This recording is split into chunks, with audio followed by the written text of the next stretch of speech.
Hey guys, Tom Hanks here, and today we're gonna have the third and final race of the 1964 season of the Classic Rally competition. Uh, hey Lowlife Max Camber and hey Turbo Derp, how are you guys doing?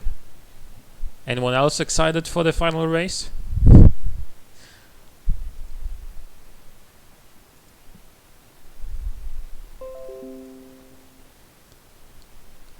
Firing up beam right now.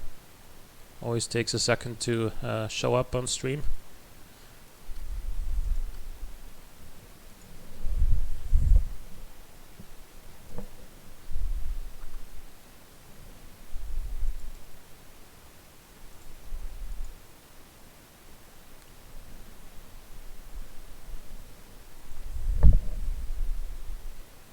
Worried about my car in this one.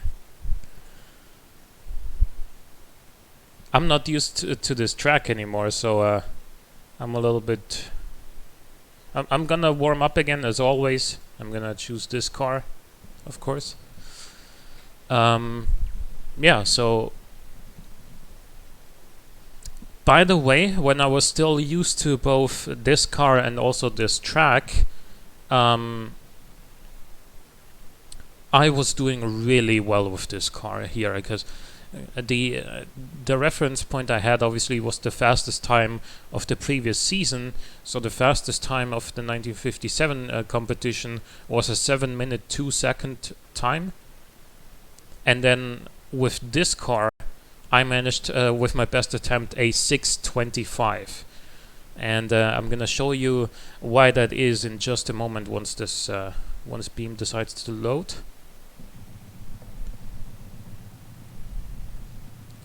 I think I may also want to adjust. No, I don't have any extra UIs active, I think. And the reason... okay, I'm gonna show you once we get to those hairpins.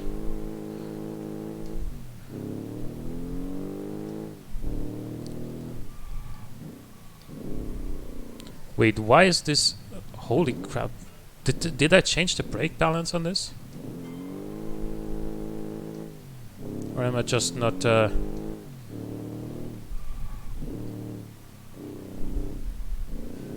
Anyway, the reason is, as you can see right here, I can take these in second gear because this engine is quite torquey for what it is. And with the relatively short gearing that this car has, I can keep it in second gear and then kind of just fire out, as opposed to shifting down to first and then basically bouncing off the rev limiter once I do exit the corner.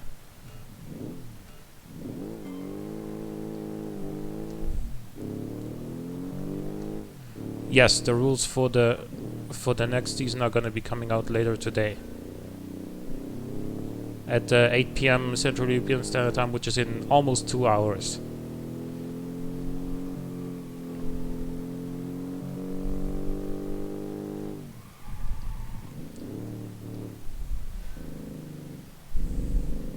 But as you can see here, even from down low, this engine pulls pretty hard, because the car is so light and the engine is quite torquey. Like, look at that. No hesitation there whatsoever in the low RPMs. There's just torque, you know?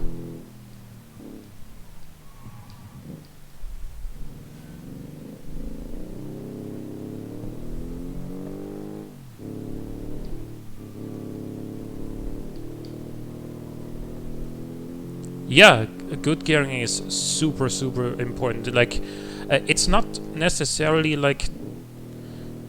Here's how I think it works. You should... the gearing should be made to suit the torque curve, because if you have a...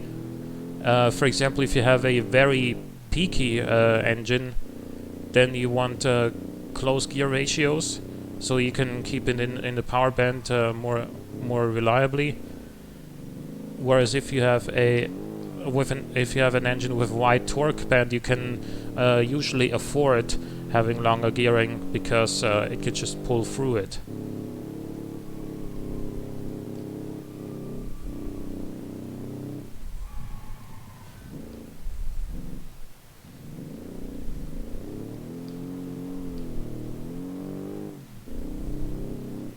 But of course, with this only being a 1.5 liter in this car, you know, good torque is relative.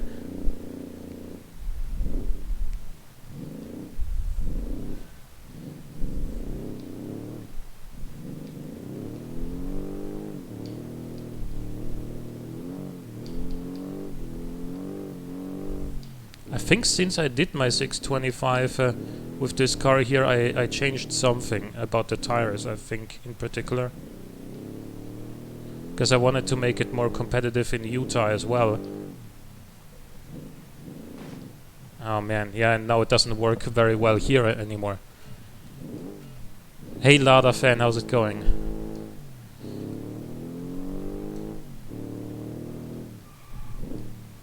Don't worry, I'm not gonna need as many attempts with every car that's actually in the competition. I'm just as I just said, since I did my best time with this car here, which by the way I cleared the leaderboards, of course, but anyway, I have made some changes to this car that made it perform better on Utah, but apparently made it worse here. So.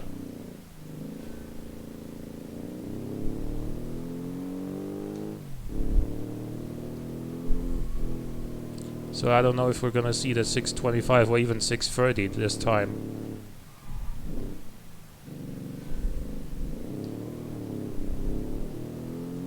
But saw the way this took that hairpin right there.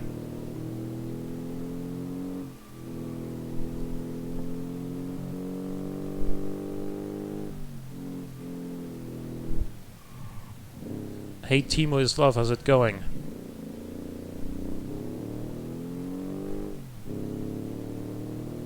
You're not late at all. I'm still on my warm-up run, so very, very early in the stream. I haven't driven any of the competitors' cars yet.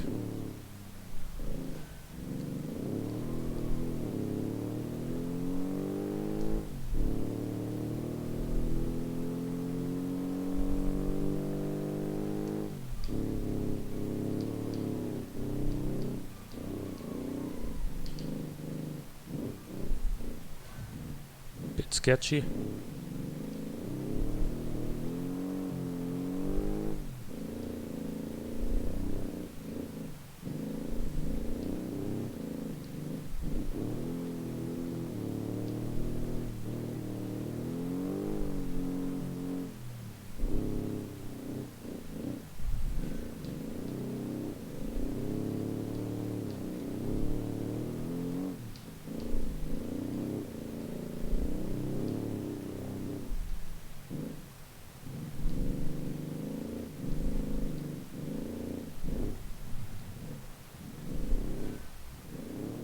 Come on, I want up the hill here, not down.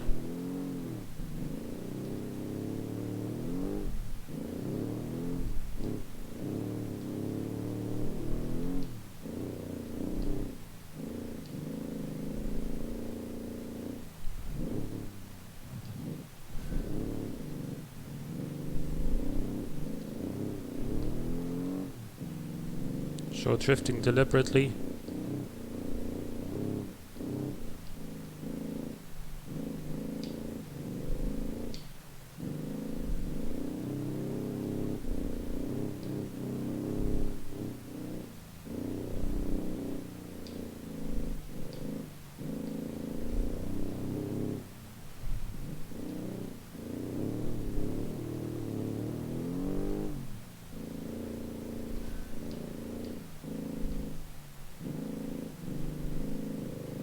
And we made it through the off-road section.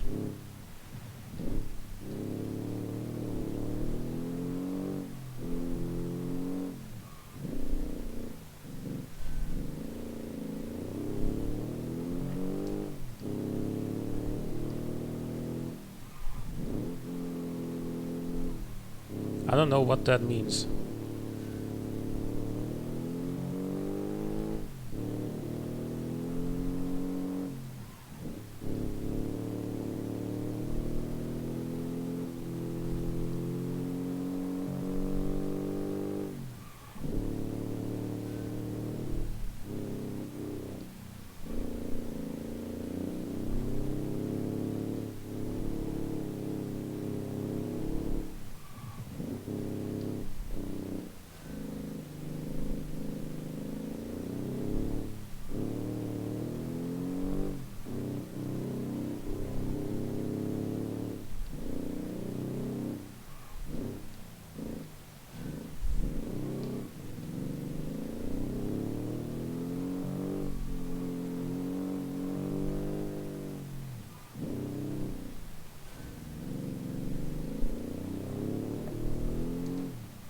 Yeah, this map looks scary. It is.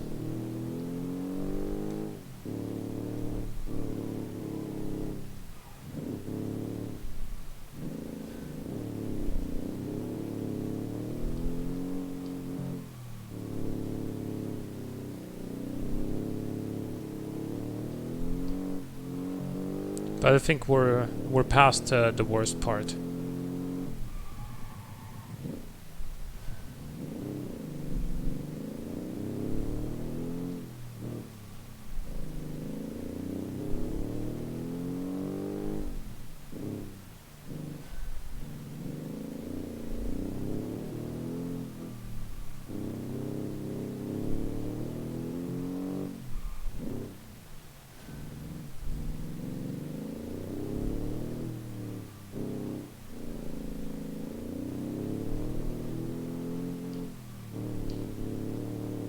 Then again, this is a map that requires full focus.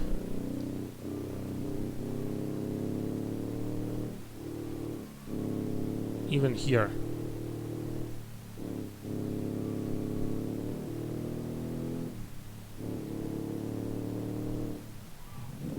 That corner is deceptively tight. Yep, not even 630 this time, but still a very respectable 633. Tom, do you want some Bulgarian lessons? Maybe another time. I don't think I've got time for it now. Hey Tom, hey Poliot, how's it going? This map looks like Cretan roads. It's well, it's an Italian hill climb. I don't know, maybe it's sort of Corsica inspired, because there was the Rally Corsica, of course. So I don't know. Maybe not.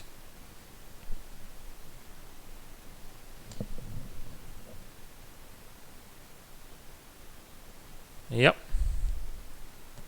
The 1964 sub. But this is going to be our first actual contender here. Out of 13, so it's going to be a long one today. Sorry for that. But either way, I'm going to be honest with you. If a car is so bad that I can't manage to finish a run, it's going to get a DNF. That's how it was in the last season as well. Though last season I didn't have to disqualify anyone here or DNF anyone. In fact, I only had to DNF someone at Utah last season, which Utah is an objectively easier stage than this, in my opinion. But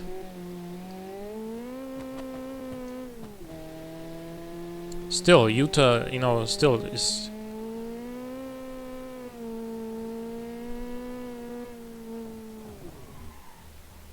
This car has turn-in oversteer, which is not that good.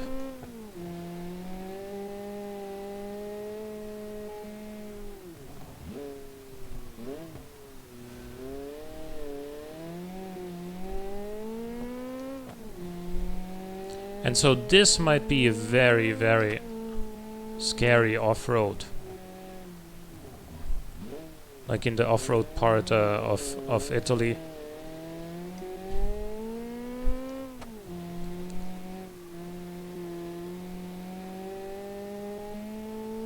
Probably gonna fall down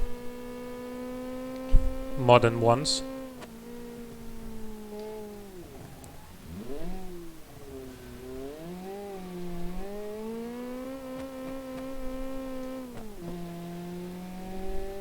It's maybe a little bit too soft. I don't know. I think it's just. I think it's just maybe too wide tire size at the front.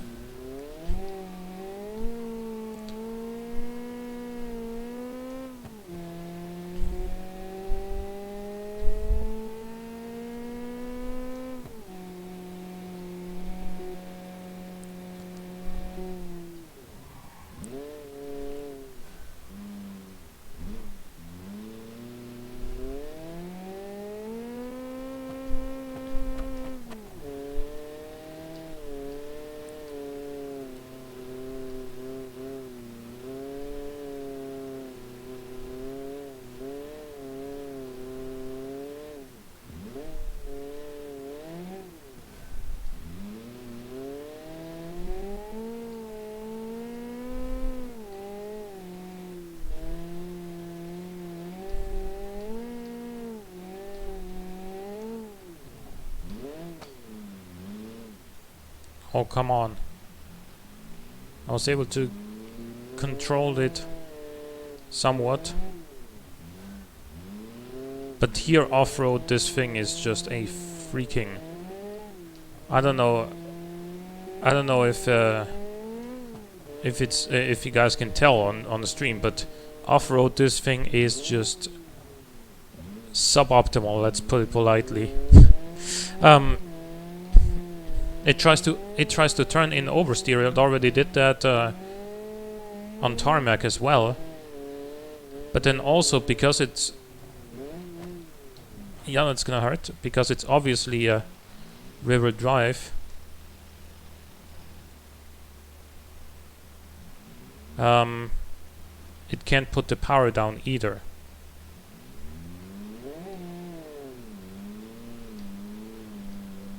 Just a scratch. Don't hit that tree though. That was gonna be worse than a scratch. But yeah, this car is too loose. Like it has turn in oversteer and then also sometimes power oversteer, but not always. Not like you can rely on it, because then it would actually, you know, be functional. Also, I think the gearing is too long. Or alternatively, you could say the engine is too top heavy in terms of its power and torque band.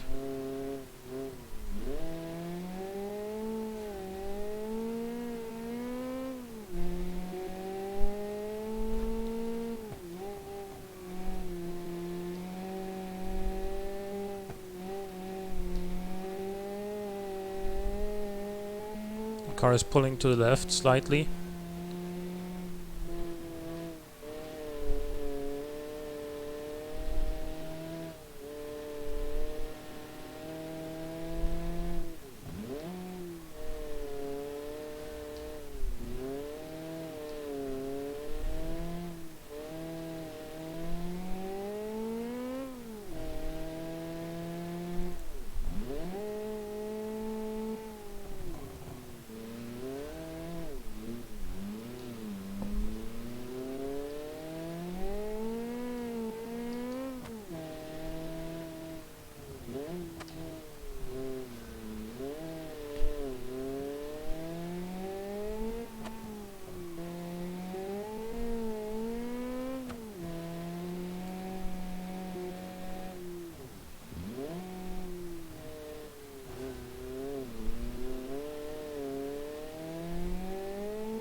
Come on.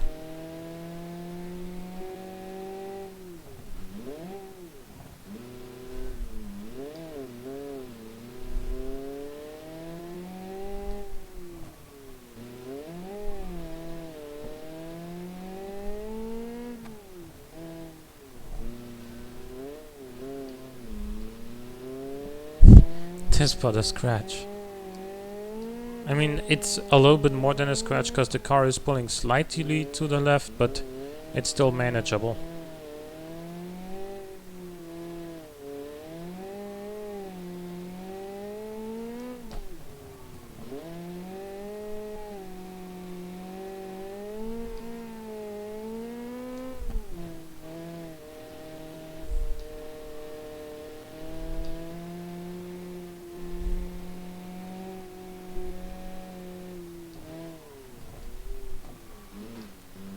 That random oversteer, however, is not very manageable. Again, brake early and hard for that.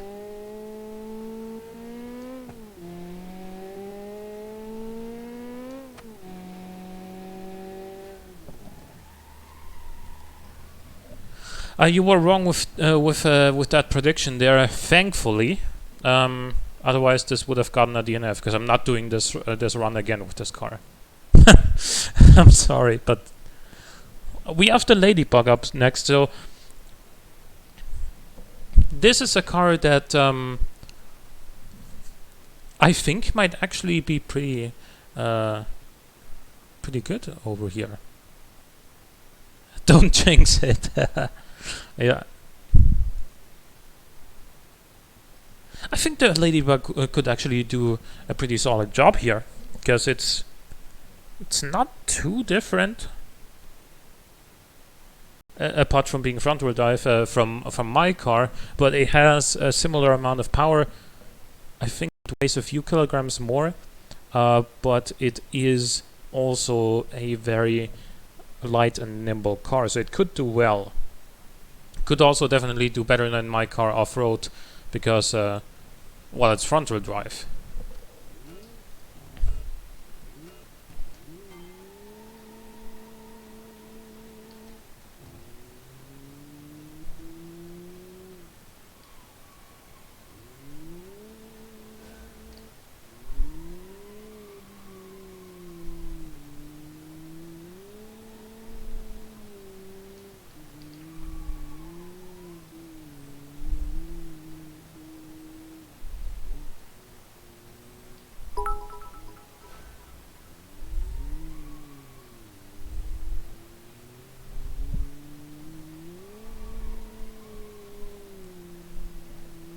Little green monster gonna destroy us again?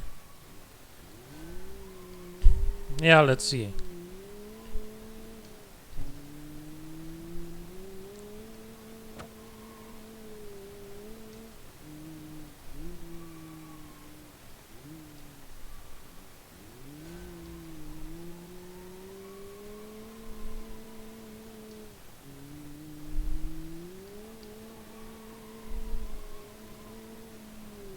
I think this could have used wider front tires if... I don't think it's actually on 205s. Is the creator of the Ladybug here? In Twitch chat? You could maybe answer that question. Does it have 205s?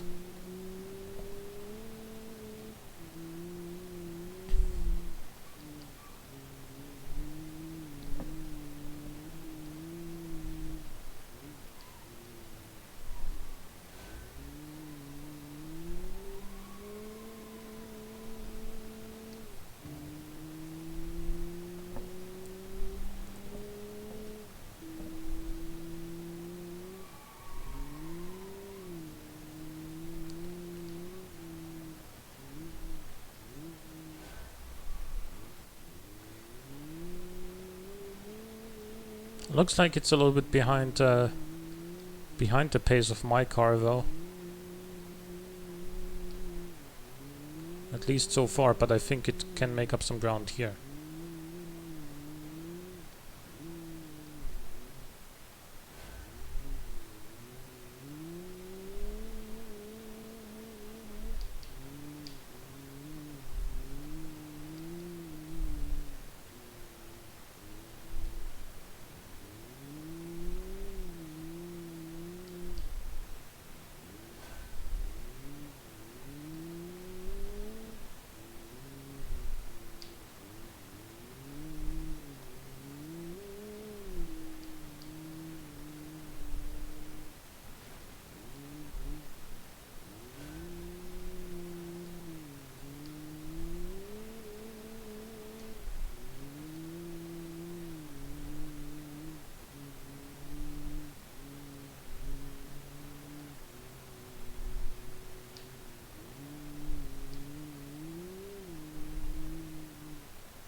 Pretty solid performance off-road.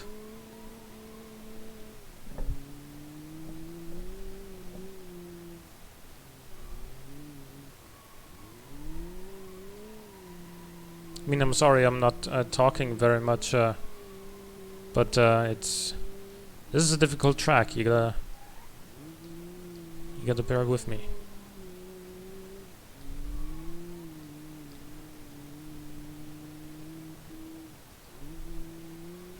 The car is doing fine actually. Oh. That corner is tighter than I had remembered.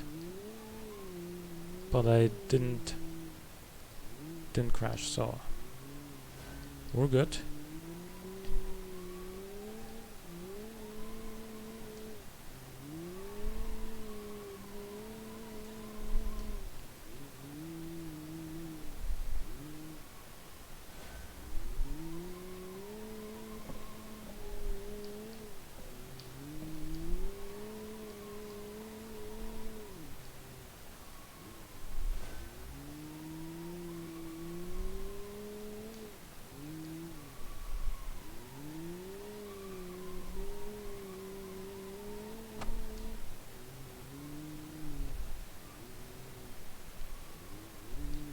Yeah, the Ladybug does have quite a lot of wheel spin.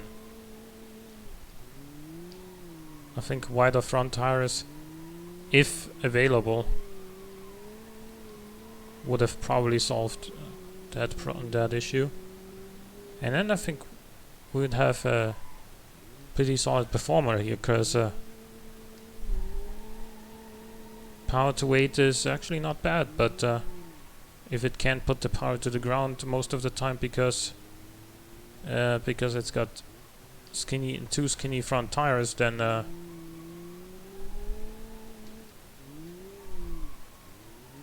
yeah, it just goes to waste.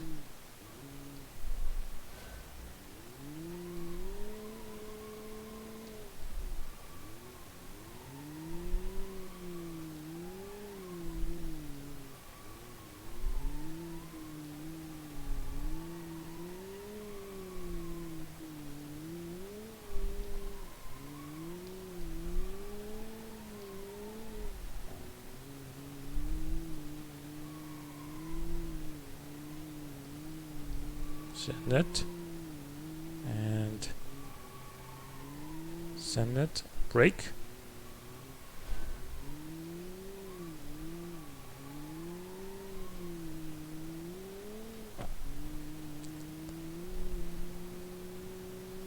$6.49. Anyone know the difference between Van Ascom, Merino, Dakota, and Napa leather? Oh my god, no. Quality, material, style of the stitching. Okay.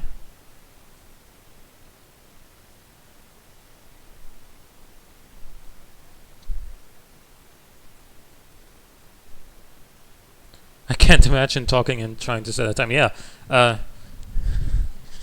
Yeah. Thanks for stating that, because you know. I know that there's a lot of YouTubers who kind of drive in, you know, Forza Horizon 4 and talk at the same time. I can do that, you know. Forza Horizon 4 is easy. This, though, this is a lot more difficult.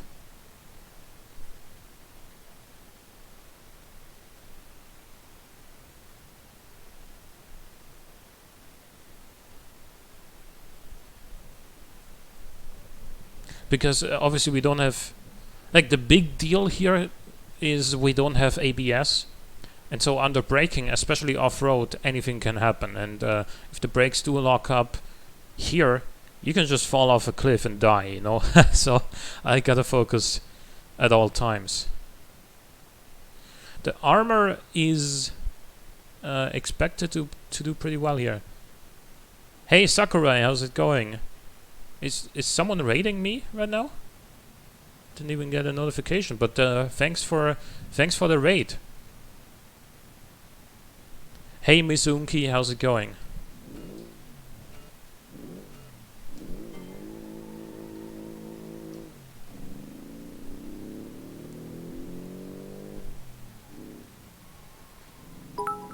My workplace is getting raided. Well, I mean,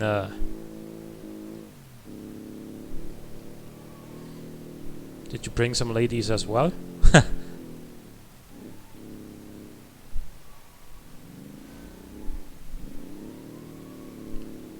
Here we see it. The armor does have a pretty nice torque curve as well. So it can do what my car can do too here. So stay in second gear.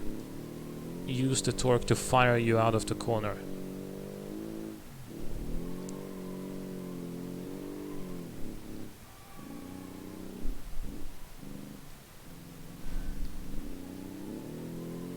And this is just... it feels real quick so far.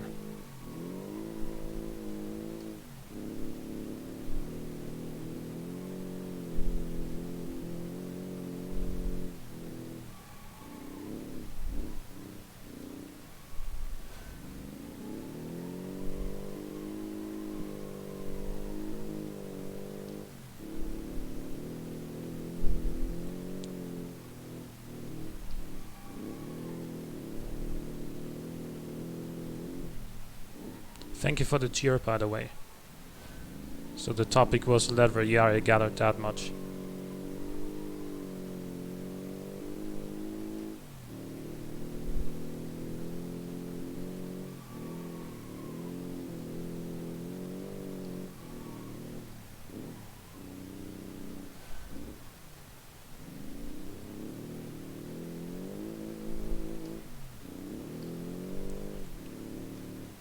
How is the armor gonna tackle the off-road section?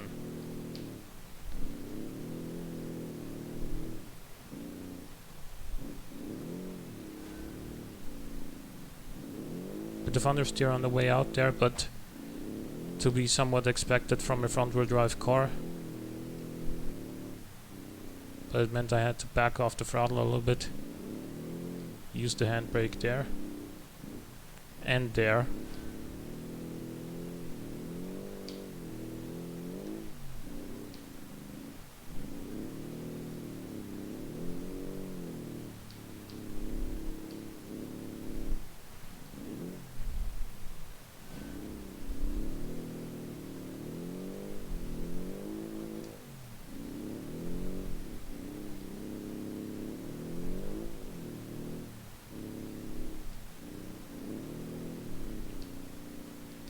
Oh no.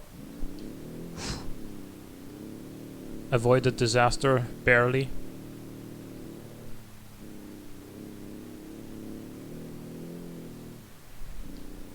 Let's see, stuff like that can happen at any time here in Italy.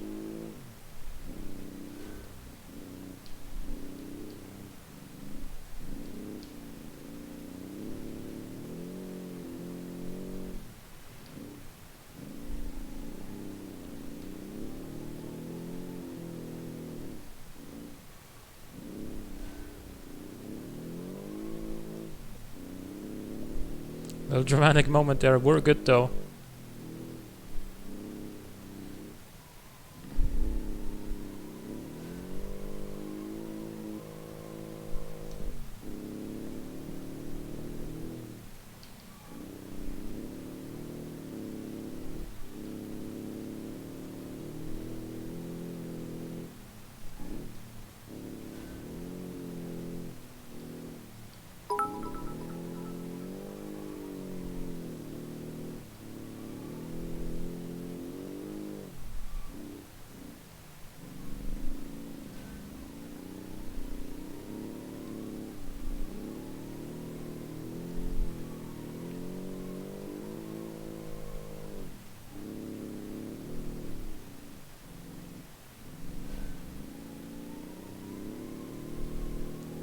But yeah, this feels really good so far.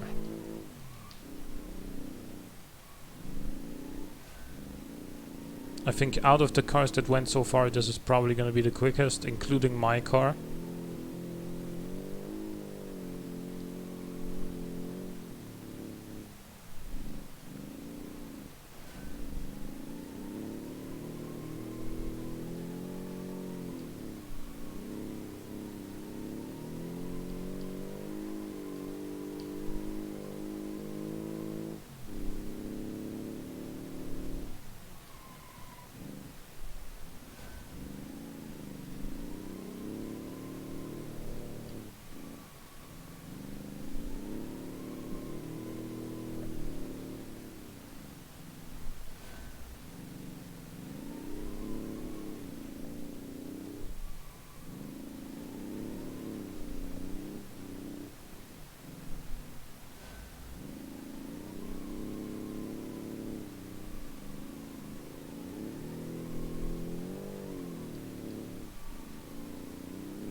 Yep, this is gonna set a new best time.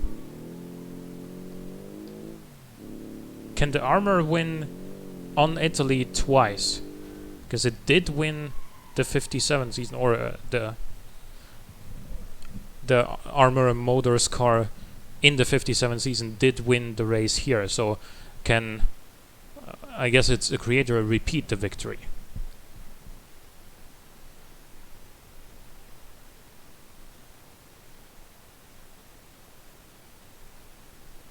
Have you heard of our Lord and Savior Mitsubishi Galant VR4? Yes, I have. It's basically the spiritual successor to the Lancer Evo, and it's actually a pretty cool car.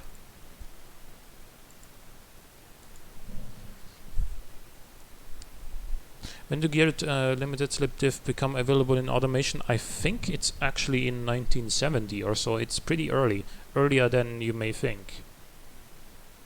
It's not available in 64 yet, maybe 65, I don't know. No, I think it's 1970 or so.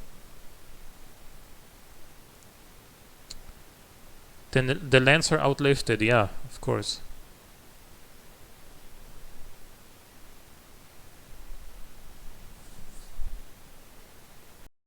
But you know,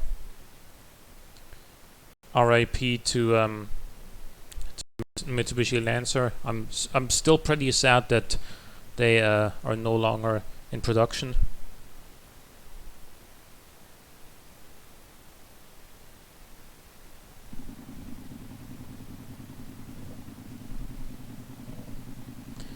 So here we have the AZLK, and now I gotta focus. So if you'll excuse me, I'll go in silent mode again. Well, not silent mode, but you know what I mean.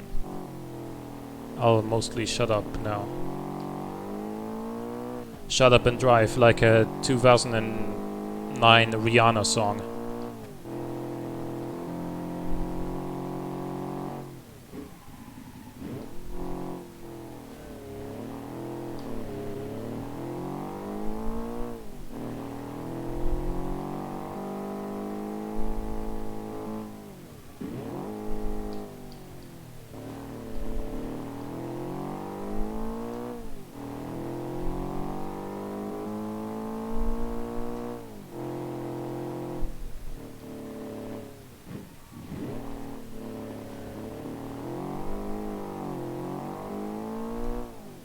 This just has so much front end bite, it turns in so fast.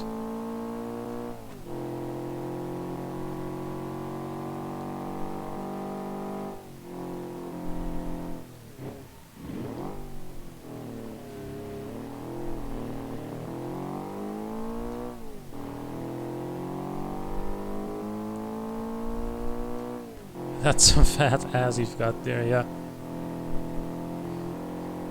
This car definitely is not what you would have typically seen in 64, but, well, at least in rallying, because the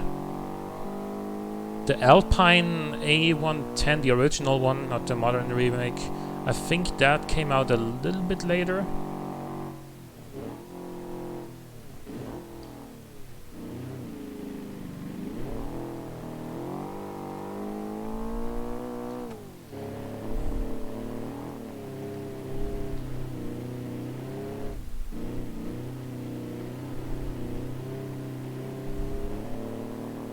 And also the A110 was like really, really tiny.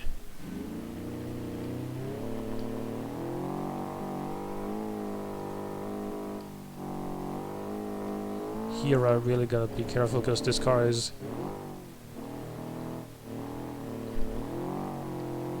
I mean, a mid-engine river drive car off-road is always gonna be a bit tricky.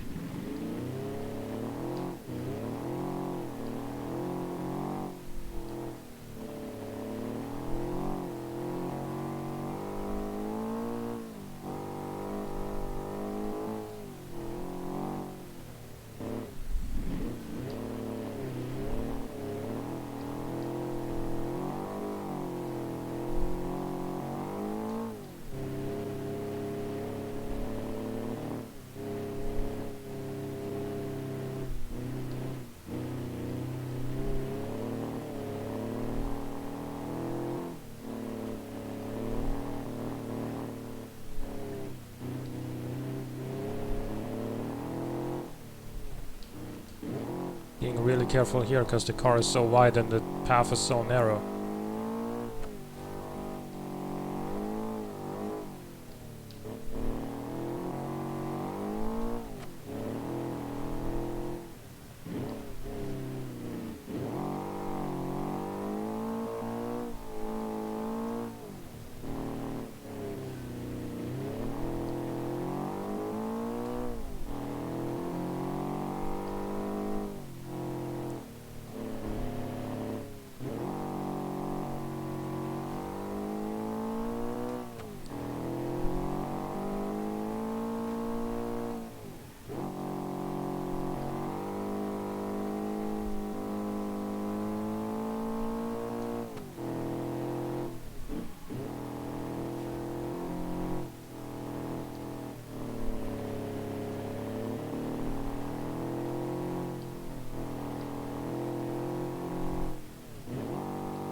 The A110 was a rear engine, yeah, indeed.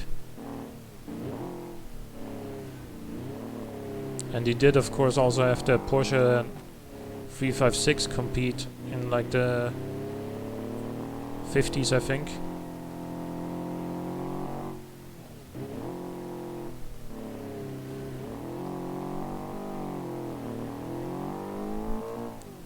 Back when you could still run pretty much any car you wanted in a rally, and all you needed was well, your own car and a driver license. So absolute beginners like me could turn up in their own car and go, you know. A lot of them died. Well, not a lot of them, but some of them. But yeah, I mean, those were different times, you know. Better in some ways, worse in others, because obviously, in terms of safety and being able to successfully finish a season on a logistical standpoint, we're better now. Well, except 2020 because of the pandemic and stuff. But up until then, the last 20-30 years have been very consistent and very competitive.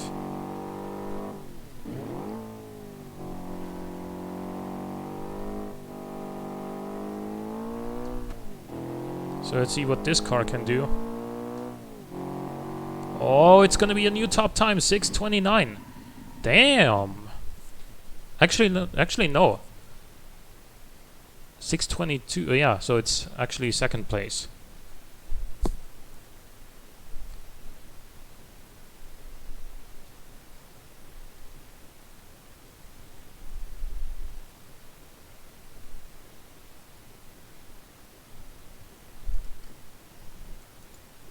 It is still a good time though, and I wasn't expecting this particular car to be top tier here, but we'll see what the time of 6:29 is going to be worth. Because the BAC did pretty well last time as well. It was pretty good. The armor is quick, but yeah, again, the big guns have yet to fire, as I like to say. So. You know, first, second, and third place from last race have still to go. So the armor may be leading now, but is it gonna stay in first place? What's the next season's year? You'll find out in a bit over an hour if you check my YouTube channel.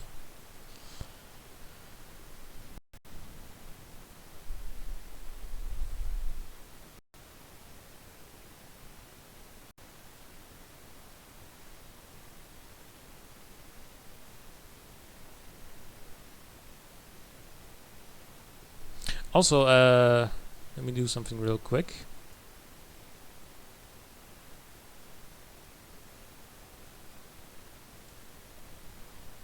I think this should be better.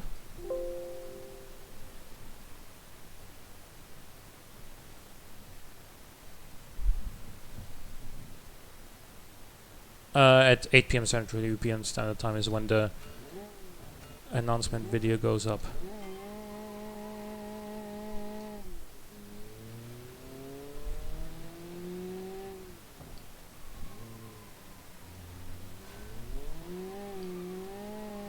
So 9 p.m. your time, okay, yeah, I guess so.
The Scorpion might beat your car here. Yeah, I mean, the Scorpion is probably gonna have a distinct advantage, especially in the first part of the track up until about here.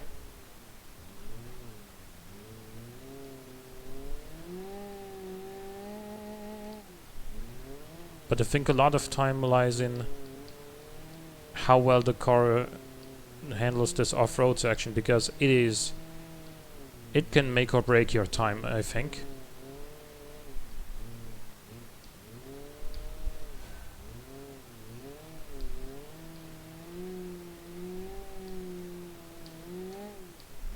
And here this car is struggling a little bit to put its power down.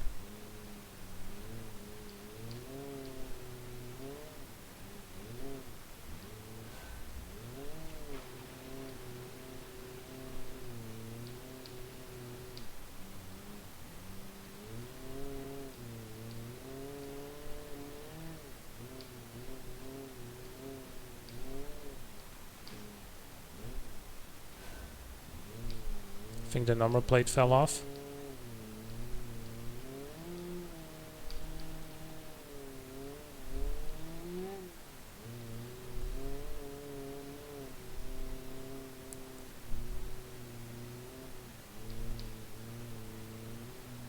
Feels very loose here.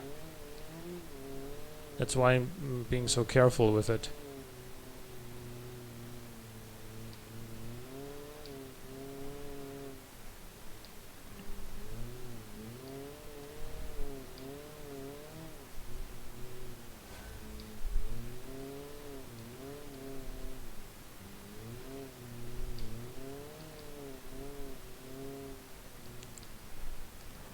Oh. Take a breather.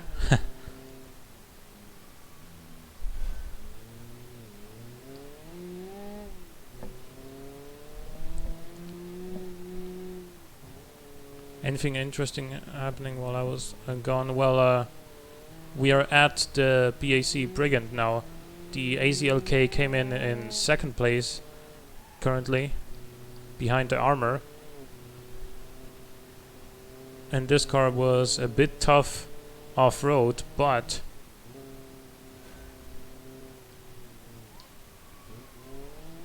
now we're on tarmac again.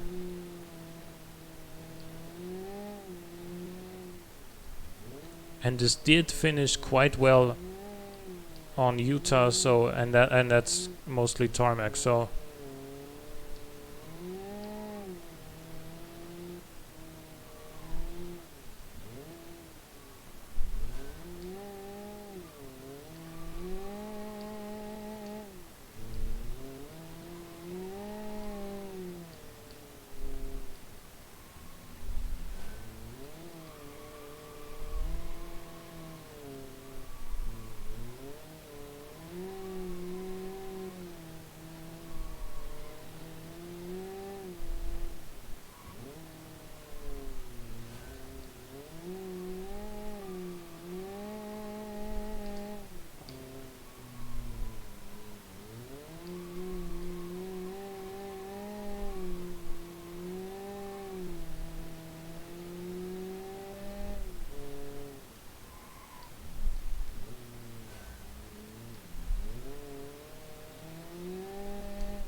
Okay, and we're coming up to the last part of the track.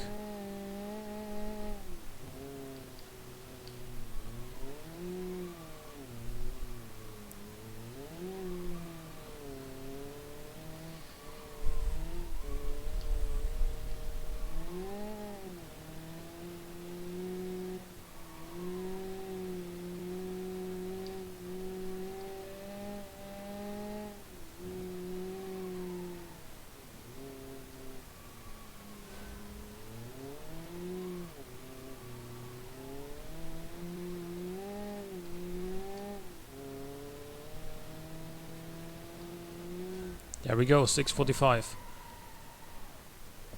That's one fast New York taxi, yeah. Indeed. 6:45. So that puts it, unfortunately, 23 seconds behind the Armor, but the time gaps here are very wide because the track is so long, and you know, it has so many different elements to it that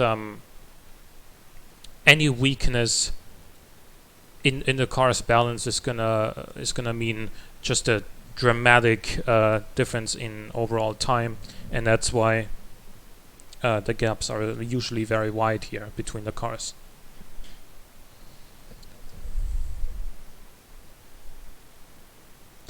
Like if your car is not good through hairpins, well, there's like 7 or 8 or 10 hairpins on this course, so you're gonna lose a lot of time.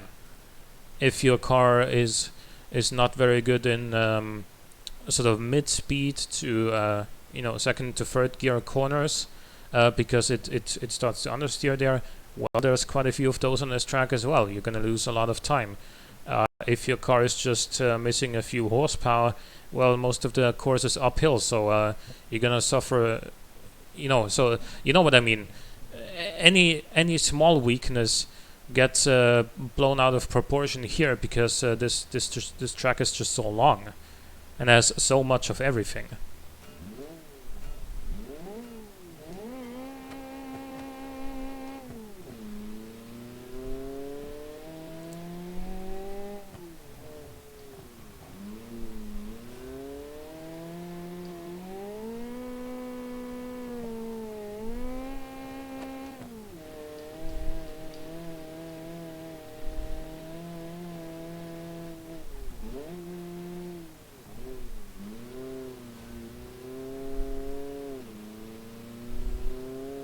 Okay, shouldn't have done that because there's no torque in this car.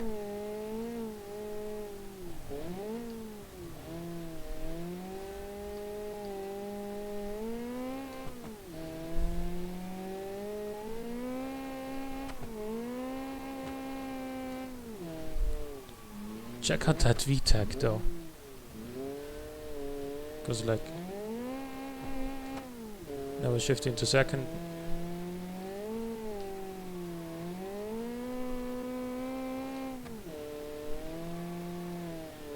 This is basically VTEC, because look at that, nothing.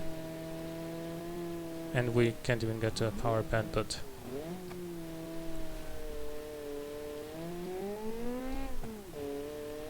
check it out now in second gear. See that? Once it did like 7,000.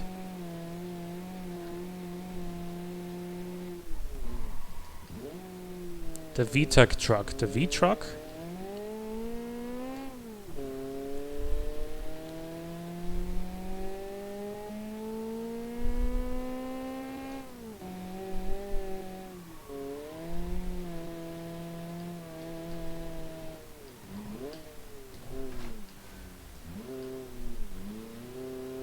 Just some cosmetic damage here.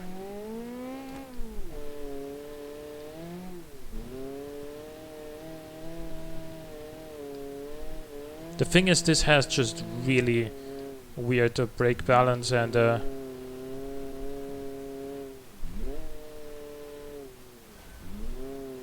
it completely rotates the car when you hit the brakes, so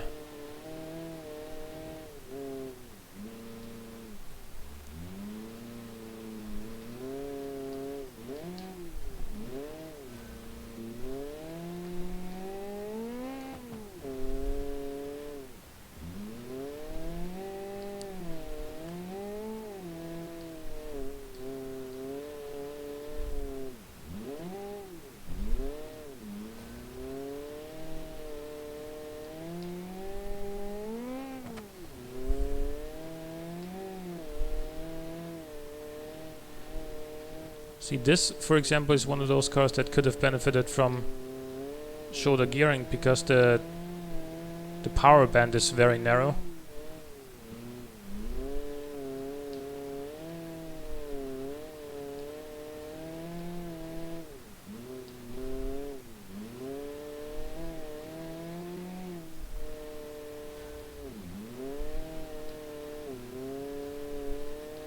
Did use the brake balance to my advantage there to get it round.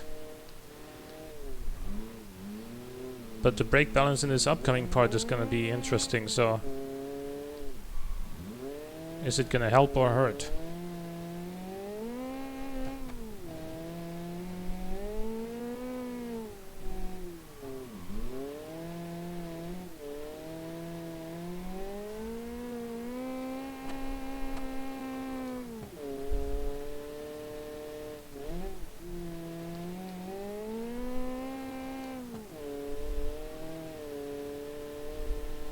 See, no torque.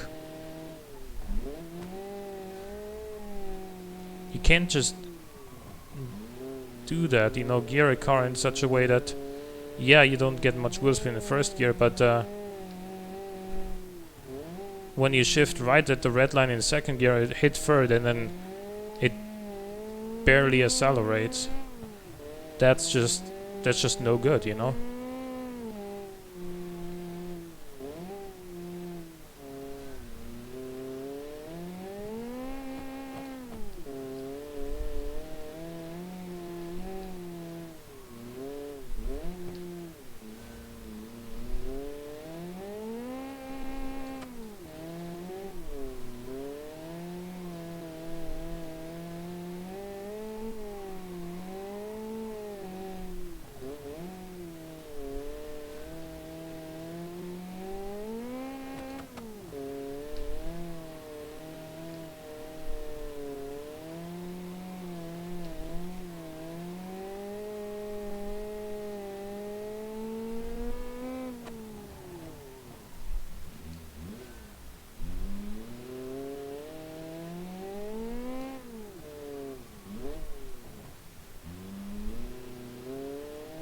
Avoided damage, barely.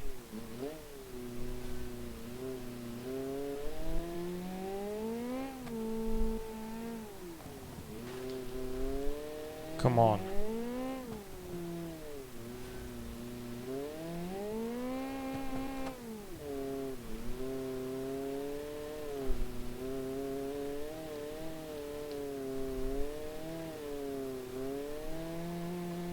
No mechanical damage though. So we're gonna be able to finish this, hopefully.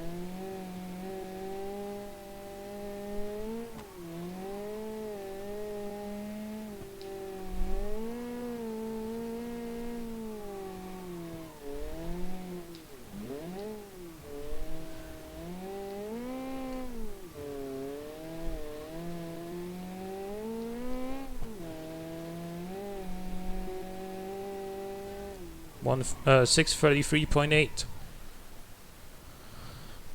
Okay, so that places it in third place at the moment.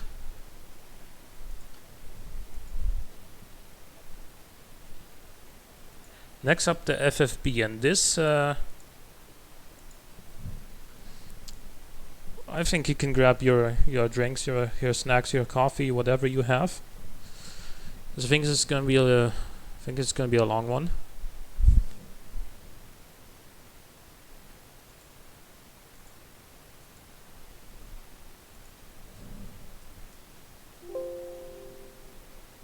Sorry for that, but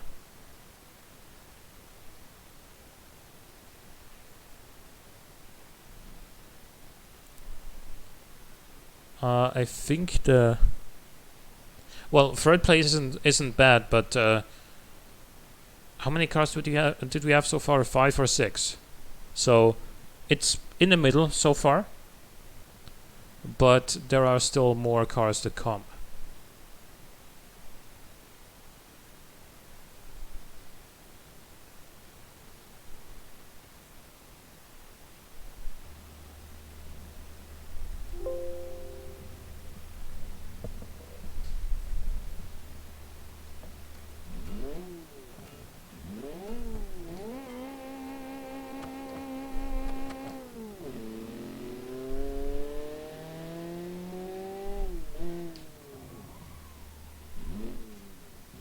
Does this car have steering?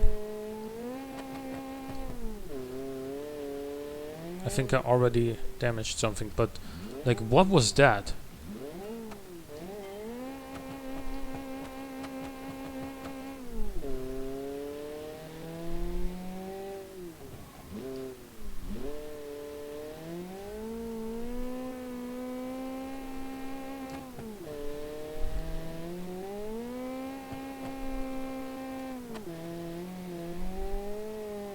I suppose if you're at least at part throttle, then it goes around, but if you're off throttle, then this car does not turn at all.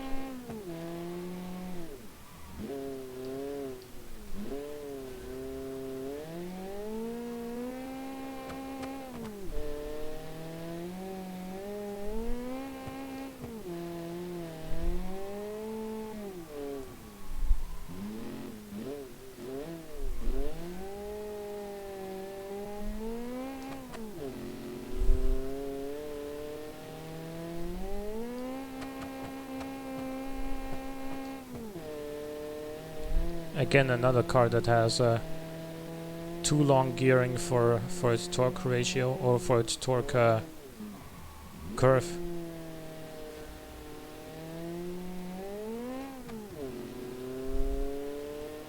Look at that. Once it hits like 6.5, it starts going, but it barely gets there.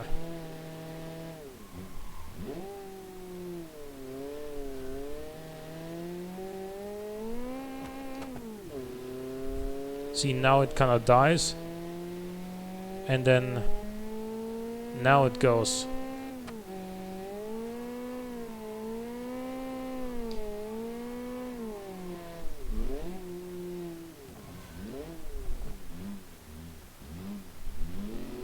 Can you go around the corner, please?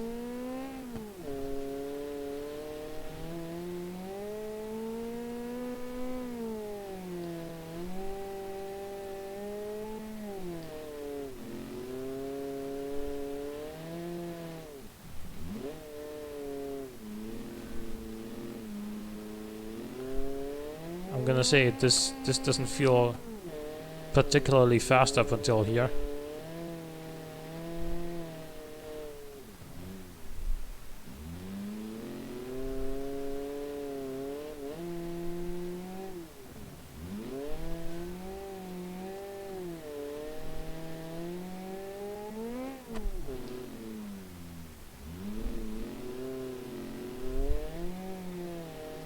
Sometimes even part throttle isn't enough to turn this car around a given corner.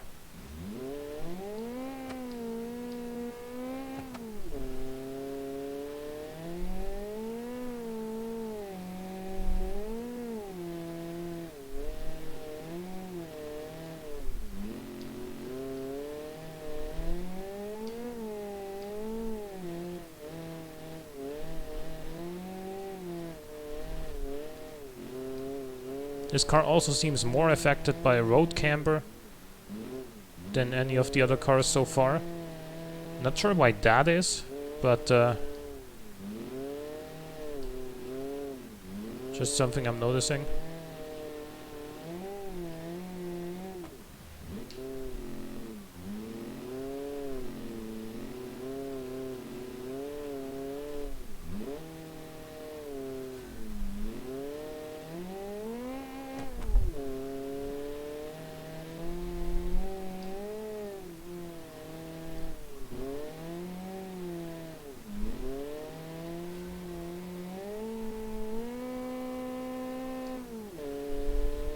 I just want to finish this this run also with this car, get it over with.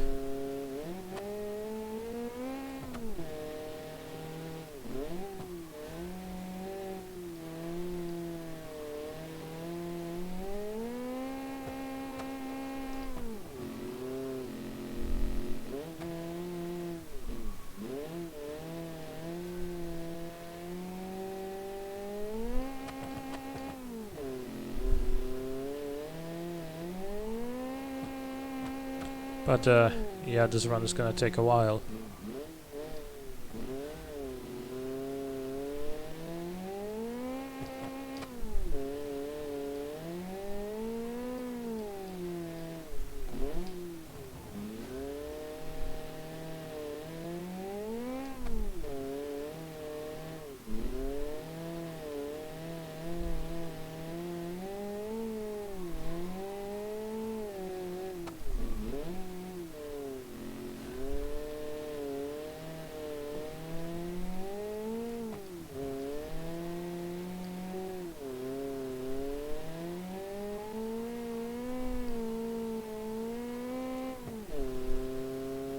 See that?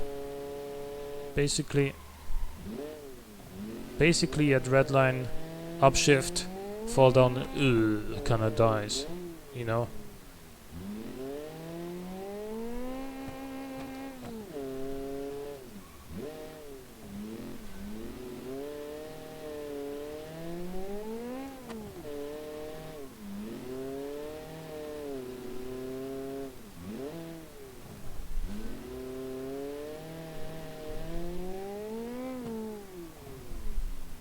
Come on, go around.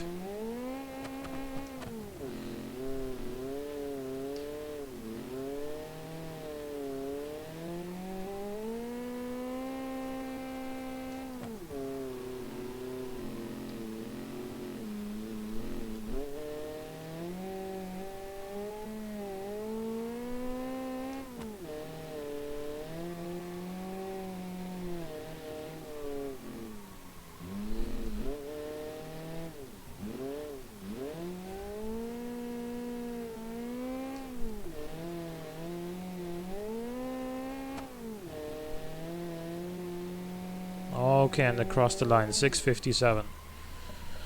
Phew. Good thing this is over. The 1964 sub is the one over 7 minutes, actually. The Ladybug was a 6:49.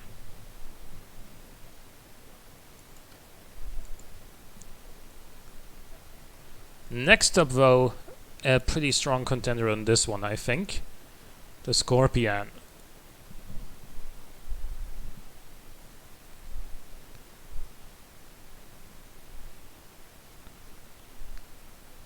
So yeah, the Scorpion is definitely going to be... It's gonna be pretty good here, let's just put it that way. It's gonna be hard to beat, I think. But it is also quite fast and loose, so it is a little bit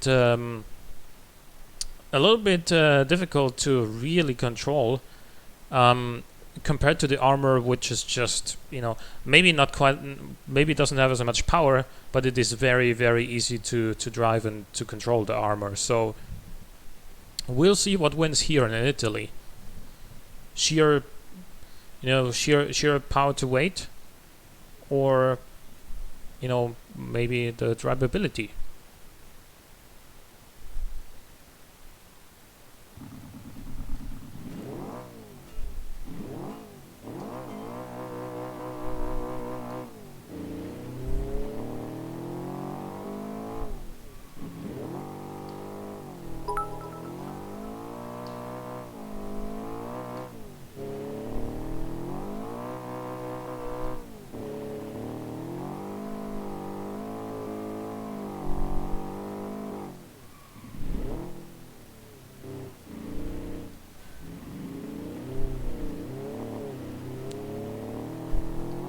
Oh no, the green little monster is back.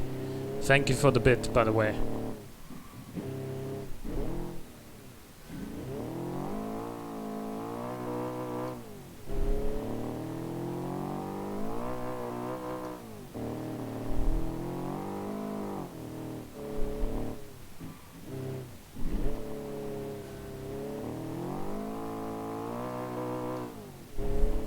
There's another green little monster coming later, by the way, so...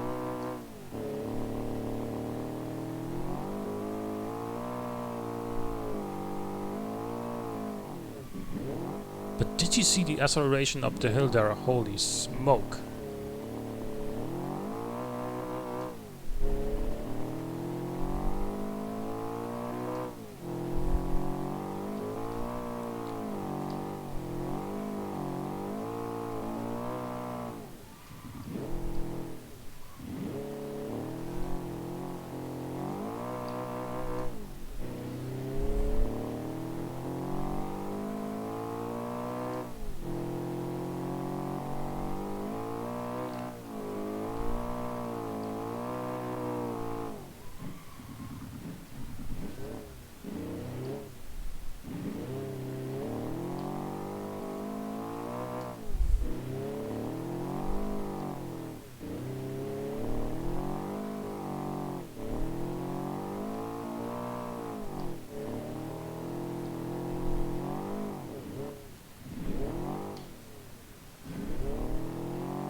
to keep it together here, not fall down or hit that rock.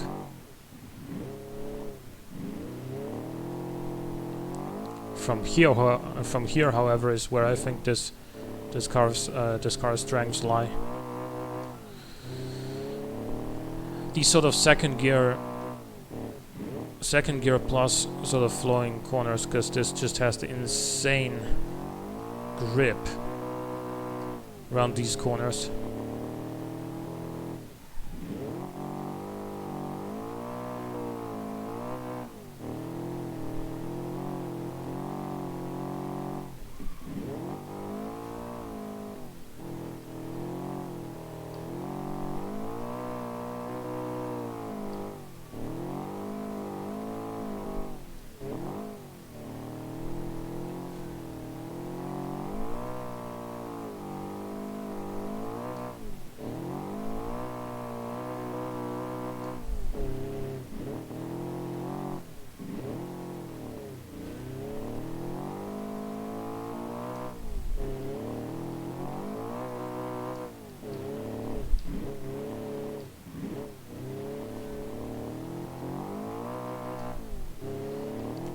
One thing's for sure, this is gonna be among the top spots out of what we've seen so far.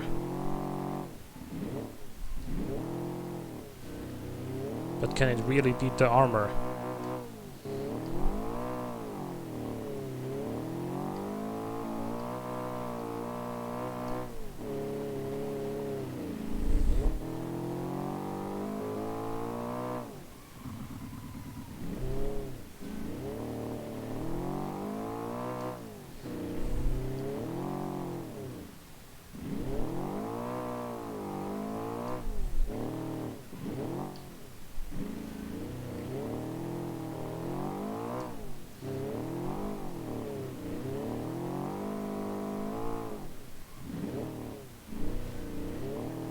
I mean, it's looking good, I think.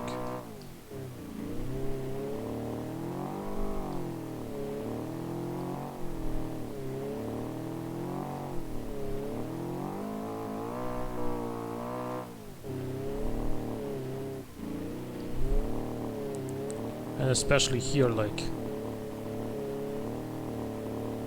those cornering speeds.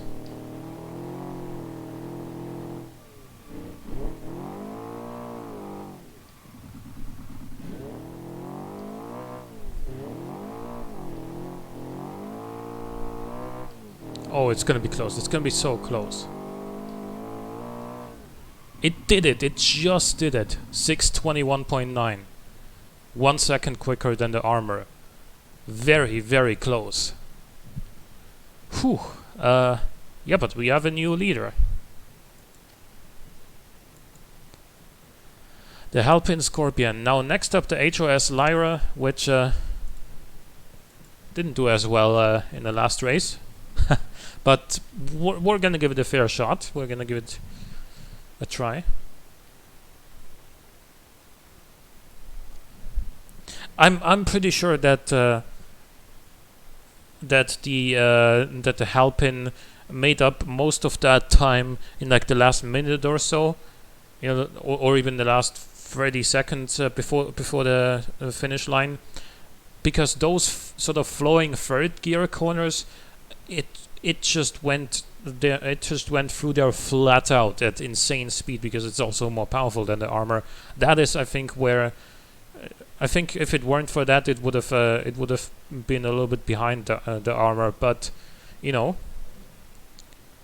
even keeping with the armor up until that point is very impressive anyway. So yeah.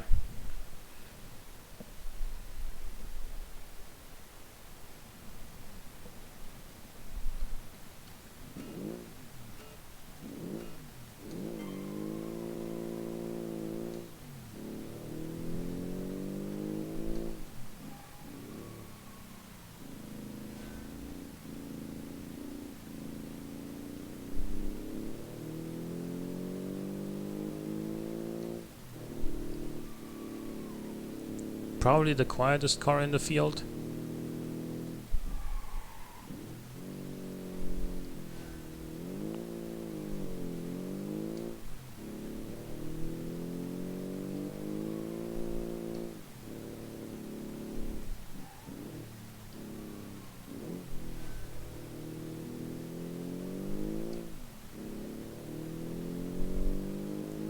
But yeah.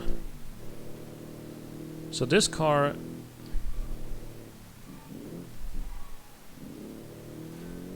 well balanced, but could use a little bit more power.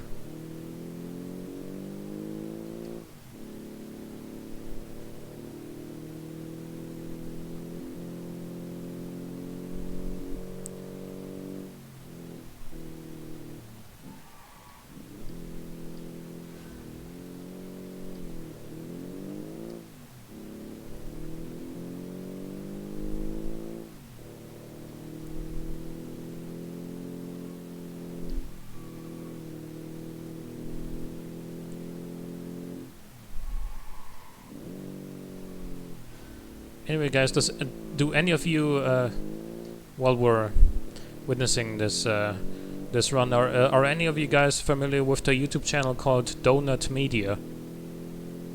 They have a series that's called Up to Speed, and they're basically short documentaries about different car brands, or even some very significant car models. And when I'm driving this car, what I can just imagine the dude from that series going like, "More power, baby!" Is just what we need here. More power, baby. That's what we need here in this car.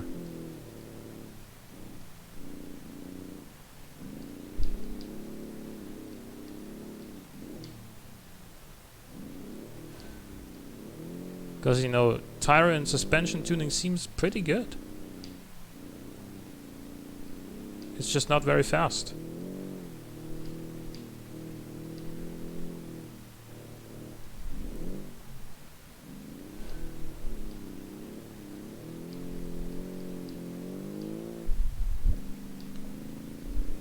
More horsepower, yeah.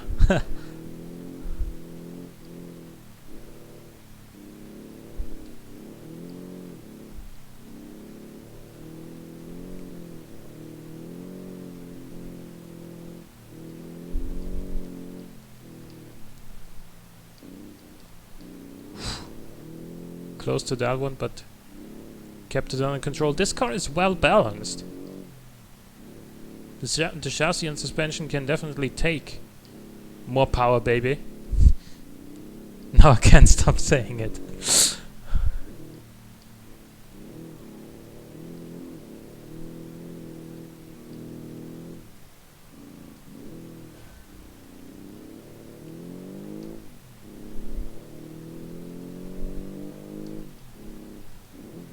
It needs pop-up headlights.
Yeah, I mean, dynamically, as far as the handling balance goes, I really have no complaints about this whatsoever.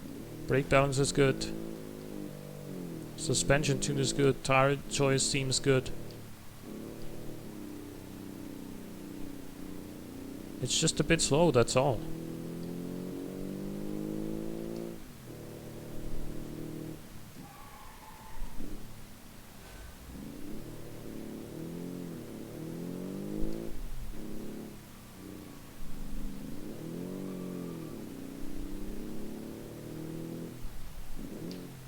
And the thing is, how much power does this make like 143 horsepower, something along those lines. That's really not bad for, and pretty much what the real 1800cc cars in this season would have made. So I do want to throw that out there. This is pretty much where the real cars would have been. But because this is automation and beam, and we can make engines that are much more powerful than what the real cars would have been, or real engines would have been, it's just not up to the standard of the competition here in terms of its, you know, power, horsepower output. But it still manages a relatively respectable 6 minute and 40 second time. But now we're gonna move on to the LLMC. Still sketchy, sorry. Yeah, is this gonna do a front flip braking for the first corner? Let's find out.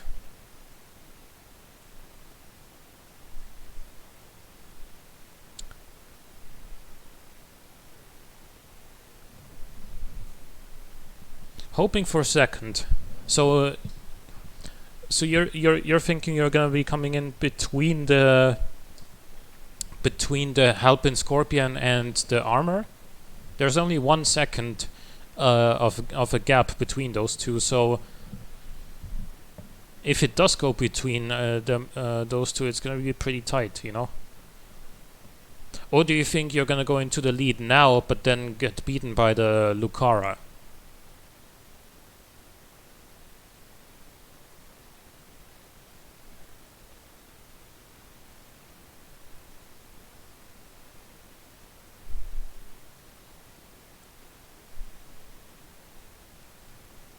Hoping for the lead now, yeah.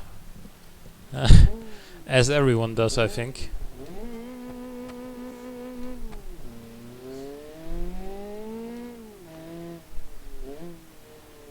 Brake softly in this car.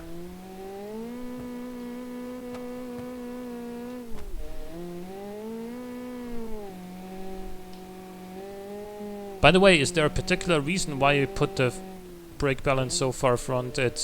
I think it's hurting your times.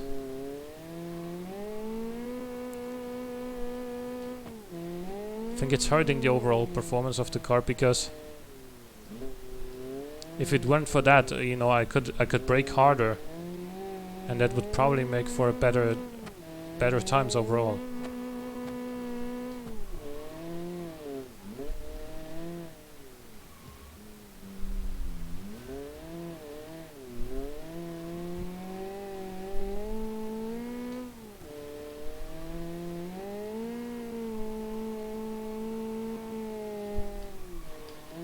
Whoa!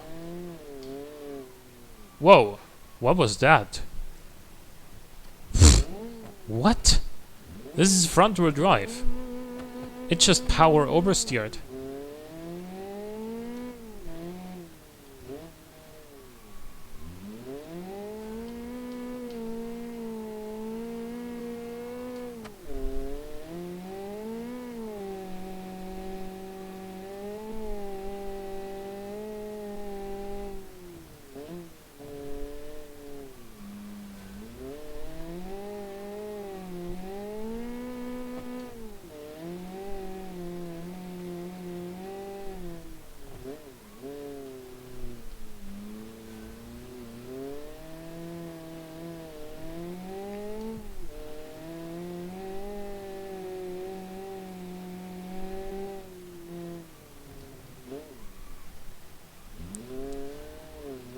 Okay, that works.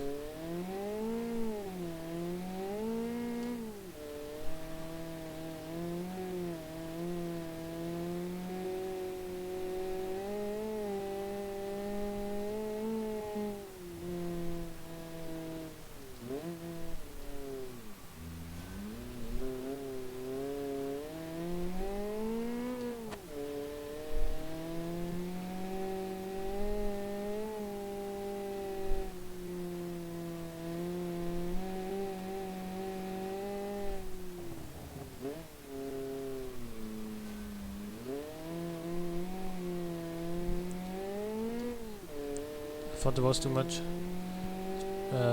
Brake at the rear. Sorry, I can't read that full message right now because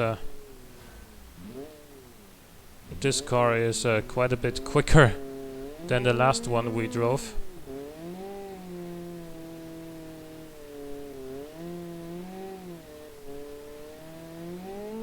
And also a bit sketchier.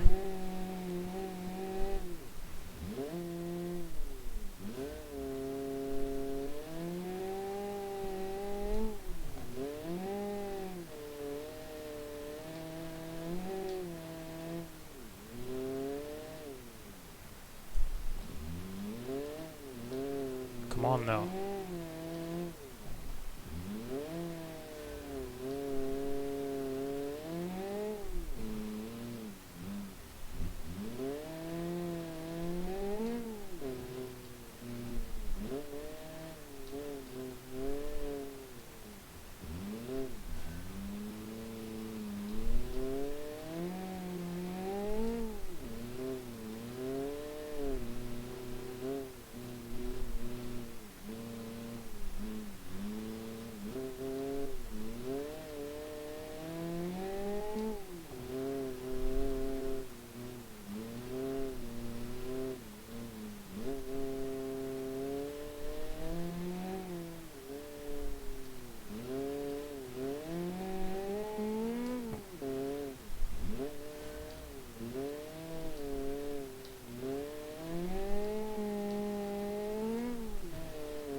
I feel like I'm struggling a little bit with this car because it almost turns too hard. You know what I mean?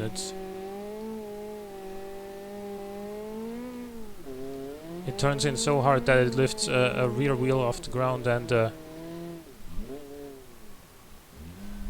sometimes even it oversteers because the front bites so well.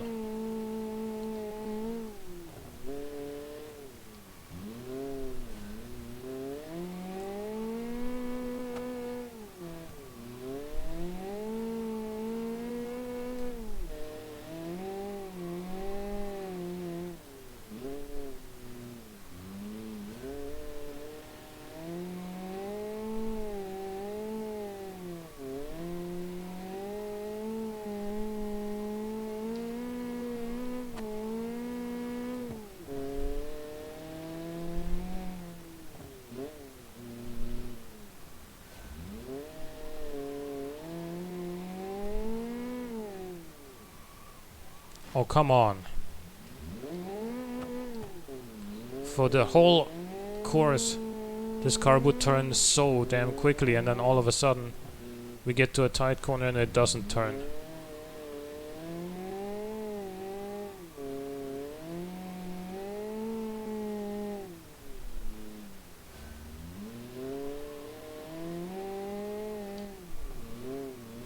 Suspension still seems intact though.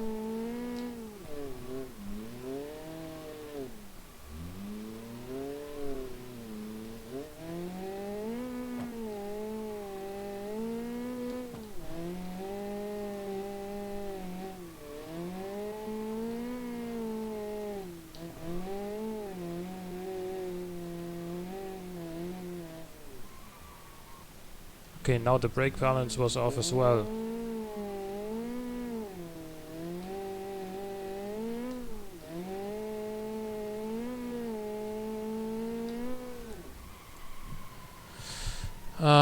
Okay, 627. Now, I will admit this could have been near the near the top time. It could have. I don't know how much time we really lost there because it was a tight corner. We lost a few seconds, that's for sure. Did we lose more than 5.3 seconds though? I don't know. I don't know about that one. I did turn around pretty damn quickly. So either way, now is the Lucara Jambella, and you know, if the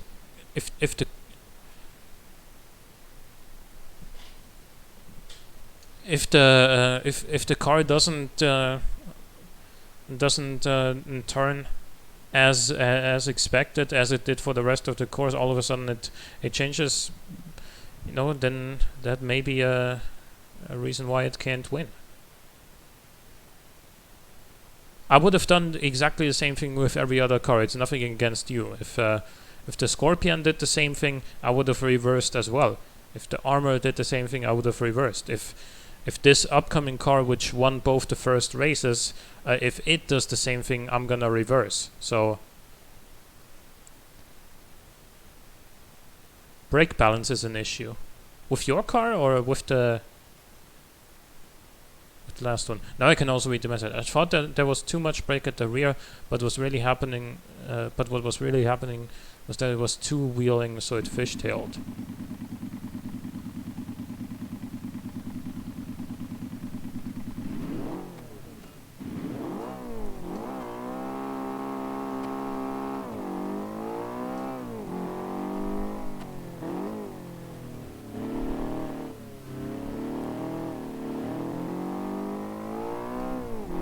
On the LMC, yeah.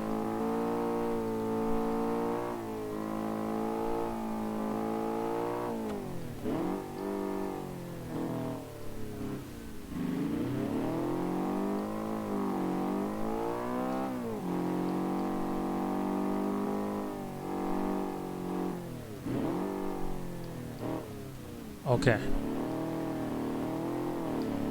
Forgot how quickly this thing turns. And it pulls to the left, so I'm sorry for that, but a quick reset. I did that on some other cars as well, but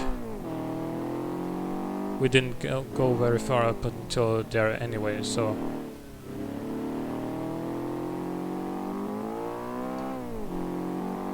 But dude, this car turns beautifully.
And somehow this car doesn't feel like it suffers from its long gearing the same way that some other cars did.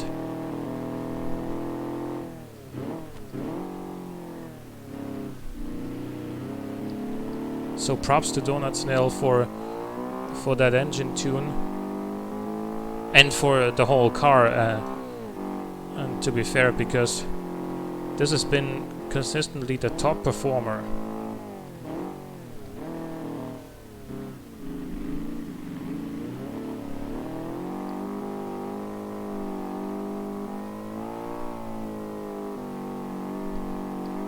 I knew you could go through that sign there, because believe me, this wasn't the first time I did that. I would have remembered that if you couldn't go through it, let's just put it that way.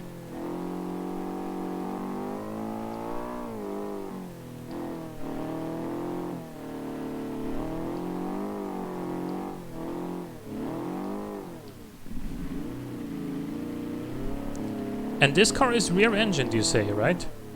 Doesn't really feel like it. And that's a compliment, because normally if a car is rear-engined, it's pretty obvious in its balance.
Out of curiosity, Donutsnail, if you're listening, what's the weight distribution on this car?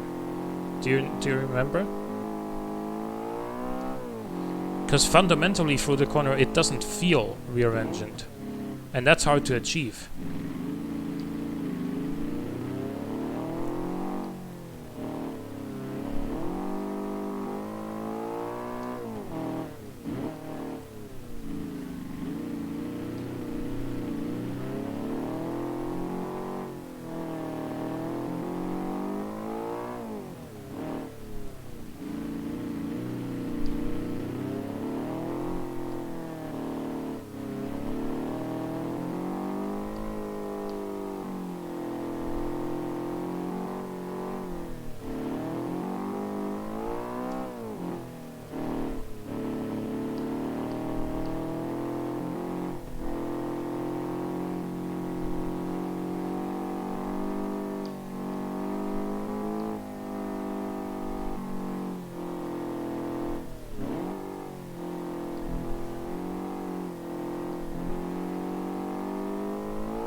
And that's a 617.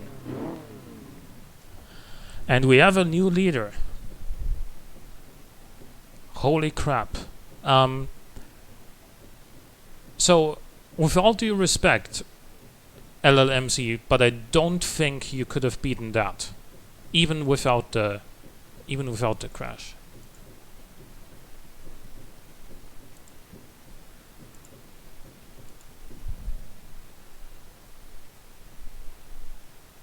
The season isn't over yet, and especially the last car, the last car was pretty good on Utah. So, and we do have quite a bit of pavement, quite a bit of tarmac here, so it might be decent. This, on the other hand, the Miranda, we'll see. We'll see if it finishes, because this is a little troublesome.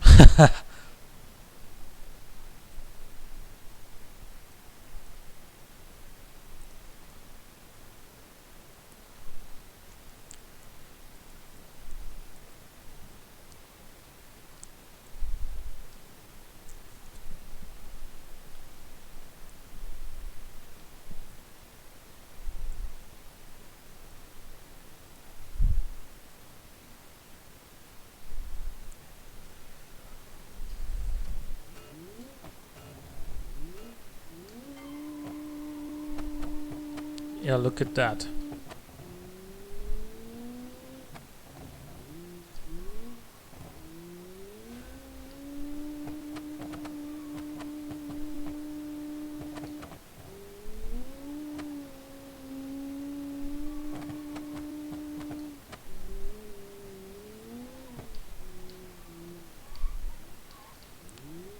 Okay, not sure if we're even gonna finish if the start is already this sketchy.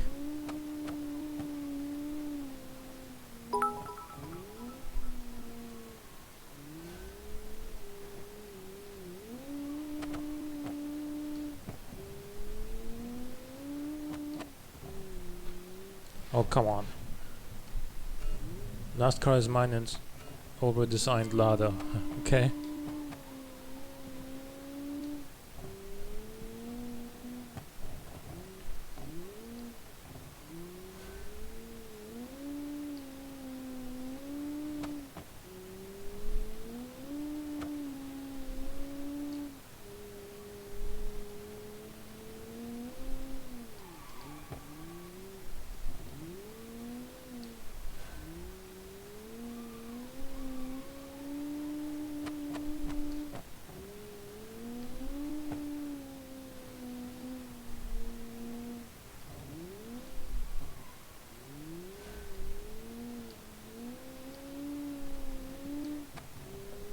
Yeah, it's like gravity is different when you drive this car.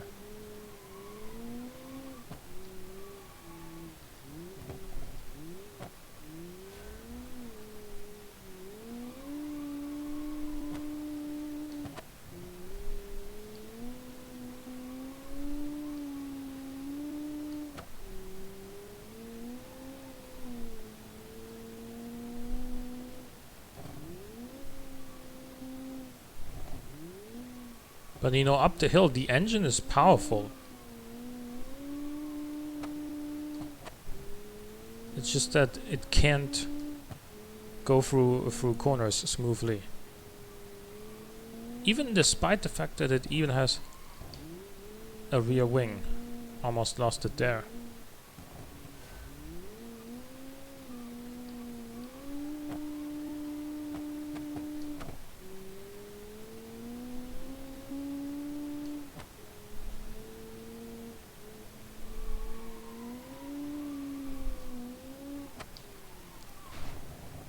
Yeah, I mean, it's completely out of control.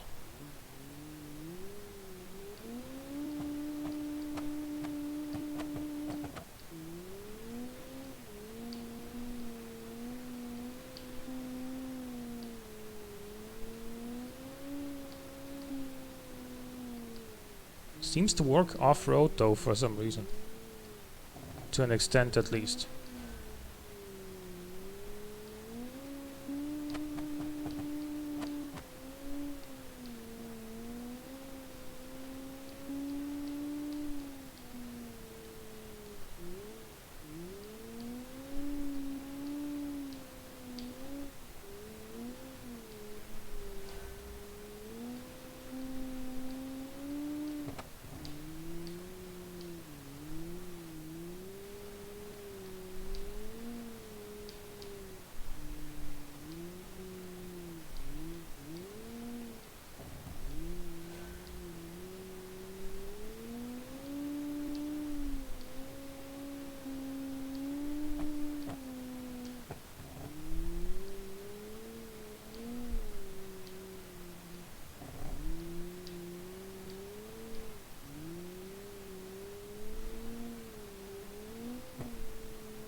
Like, compared to the Lucara, we're nearly 25 seconds behind at this checkpoint already. And this is only at 4 minutes into the course, and I would imagine the gap is only gonna grow from here.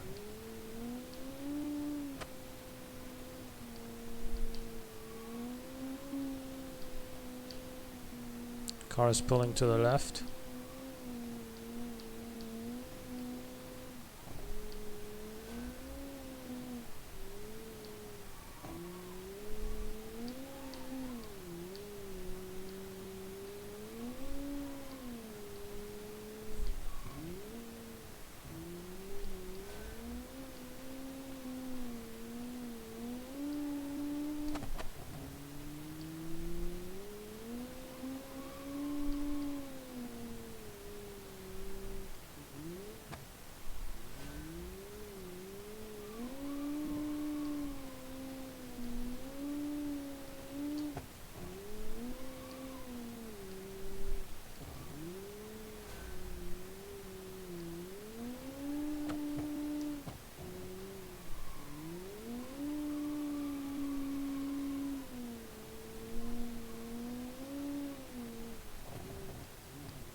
All I'm hoping for at this point is just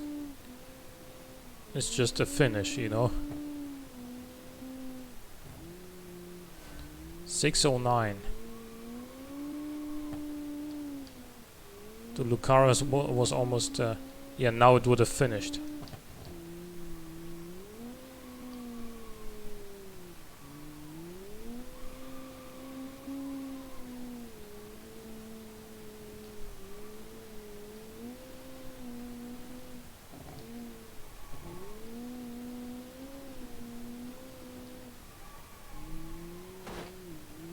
Come on now. Last couple of meters. I don't think this kind of body deformation would have been very realistic.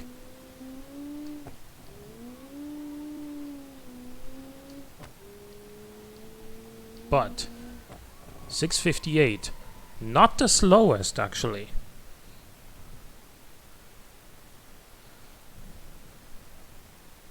Not the slowest. The 1964 sub was slower than it. But it did get beaten by the FFP 1650 ST and by the Ladybug. So the Ladybug is actually gonna score this time.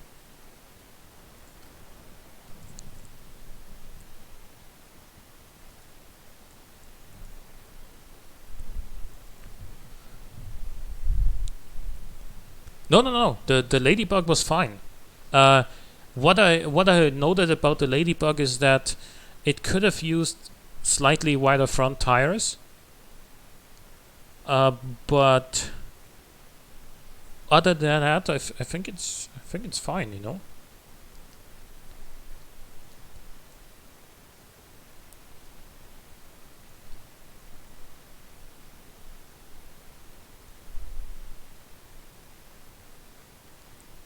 Front tires were at max width, really. Didn't feel that way, because it struggled putting its power to the ground, even though it only makes, what, 110, 100-ish horsepower?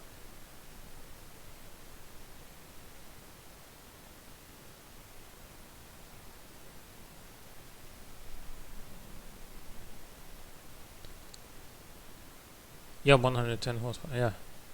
Too much camber, maybe. Maybe.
close.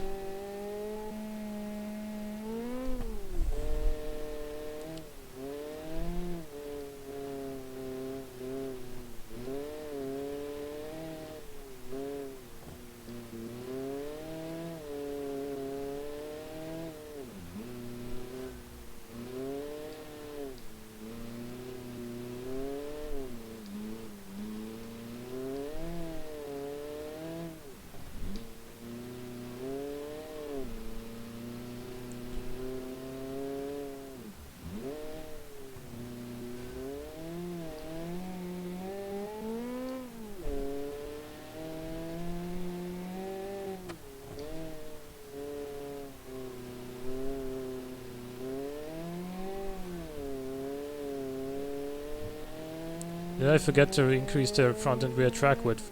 Looks like it, yeah.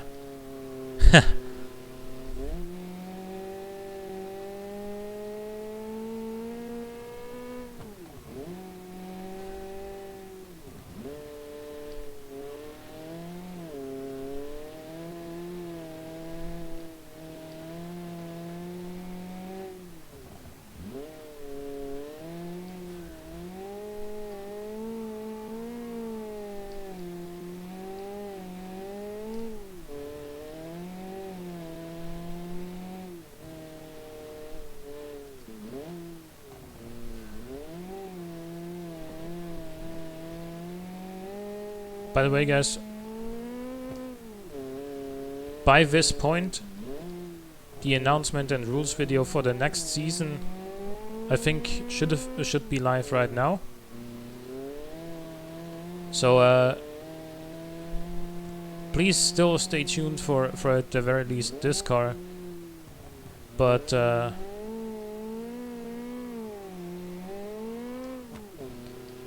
yeah, we're gonna get into the results and then factor in the points of this race into the overall standings, determine, well, not so much the winner, because I think we already know who that is, but who's gonna take second, third, fourth and fifth, because obviously there are prizes this time for the first 5 finishes. So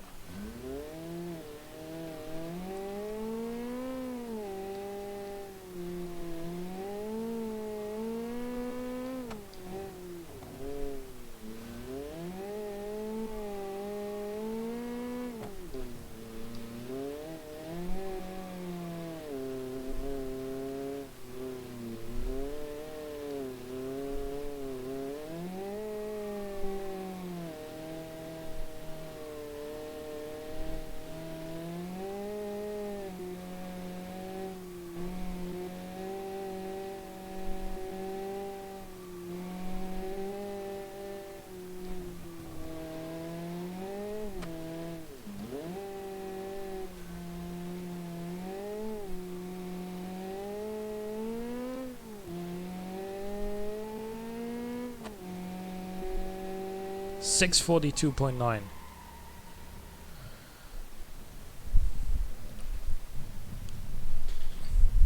Automation gives my car a 1.3% wheel spin. Beam and G disagrees, and all of first gear is wheel spin. All of second gear too. So let's get into the result. So the Lucara clean sweep won yet again.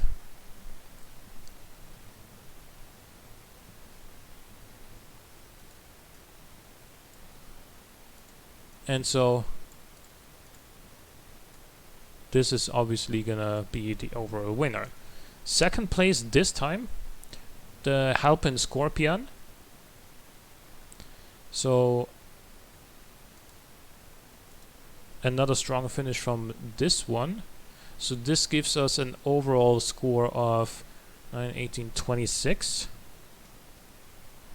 Then in third place this time we have the Armor. This comes out to being 22 points. Fourth place here we have the Still Sketchy Sorry. And I'm sorry, the last part of this was also sketchy on my part. But 15 and then 9, that makes 24 points overall. And then we have the AZLK finishing in 5th this time. So this one has 16 points overall. Then we have the Falcon, 6th place, 5 points. Total of 8 and 5 is 13 points. Then we have the HOS Lyra in 7th place. Where is it? There it is. 4 points. Actually pretty good result this time. I didn't realize that this is the first time that this actually scored. So 4 points overall. Then the Model 2 in 8th place this time. Sadly only 3 points for this car this time. So it's 3 and 6 is 9 and 4 is 13 points overall. Then we have the BAC down in 9th. There it is. Getting 2 points, and it overall got 10 points altogether. Then we have the Ladybug snagging the last point available. And it finishes with 1 point overall. And then we have the FFB coming in 11th. No points, but it did score 10th place both of the other races, so it has 2 points overall. Then the Senator comes in 12th. It did get 9th place last time, so it's also on 2 points. And then in last place this time we have the 1964 Sub. And then it was 9th place in the first race, so it also has 2 points.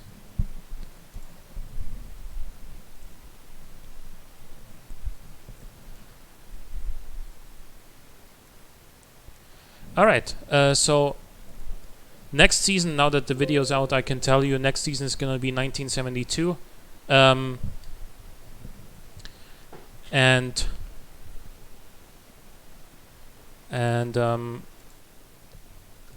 I increased the maximum cubic capacity again, so that time you can use up to 2000 cc or 2 liters, and the tire width can be up to 245 millimeters. So those are the major changes, but there are some more changes as well, so please watch the video and follow the rules. And again, the deadline is going to be next Sunday. I'm gonna try and drive one more car. Let's try this one here while we wrap this up. Yeah, last overall, but first in our heart. It is definitely the most creative entry, that's for sure.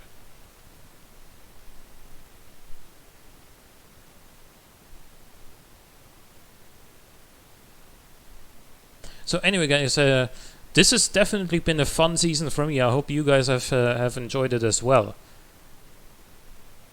It's the sheer variety in different cars. In terms of body styles, and well, not so much engine choices because there was only NN4 and Boxer 4, but you know, the approach is high horsepower but low torque, or you know, a more flat torque curve for a more consistent performance, front engine, mid engine, rear engine, front wheel drive, rear wheel drive. We had a lot of variety this time, and yeah, so it's definitely been a lot of fun for me.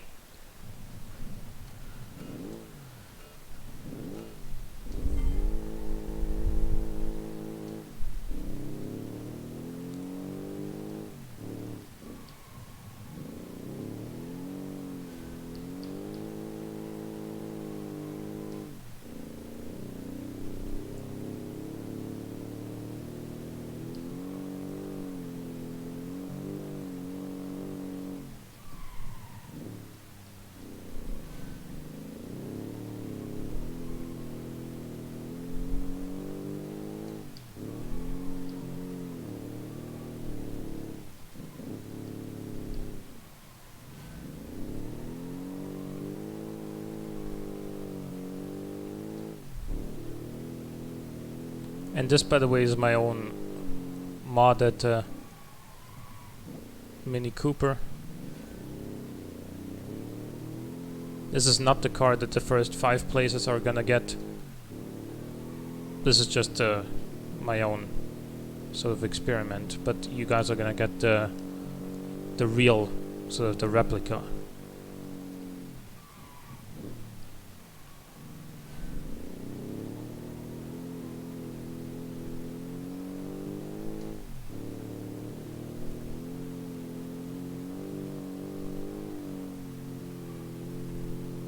Please also pay attention to the body here in the 72 season. I think that is something that is quite noteworthy and might get some people disqualified even though they submit a decent car.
Tell you what, the Mini isn't going half badly.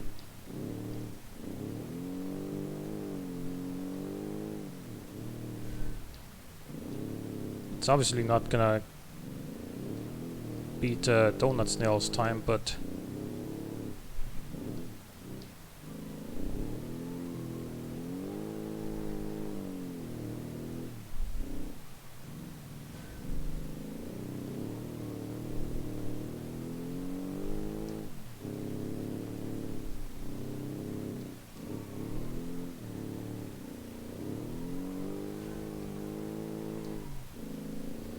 trying to edit video on my editor won't run. Time to reboot.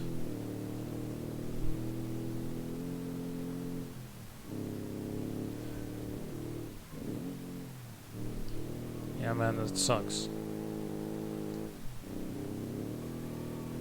What sort of videos are you making?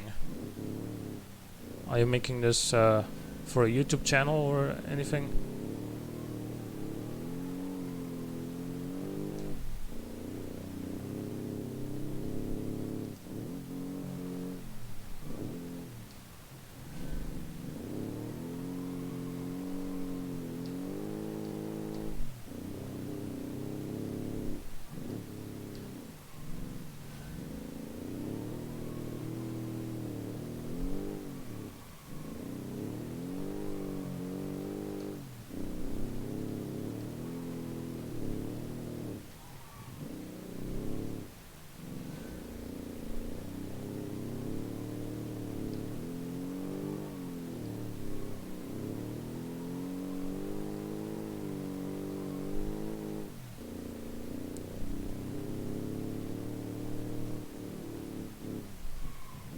Trying to edit an Ultimate Admiral video for your YouTube channel, okay?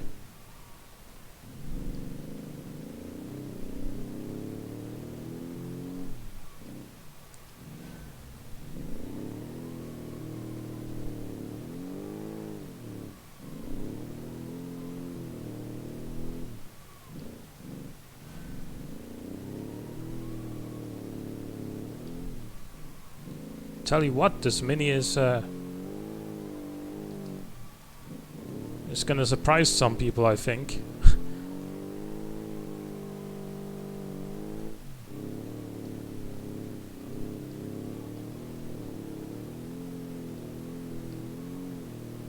This has the same engine as the car I started with today, so 112 horsepower, 1.5 liter Boxer 4.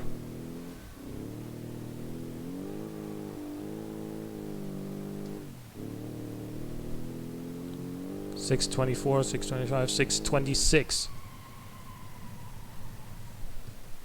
$626. Look at that, with 112 horsepower.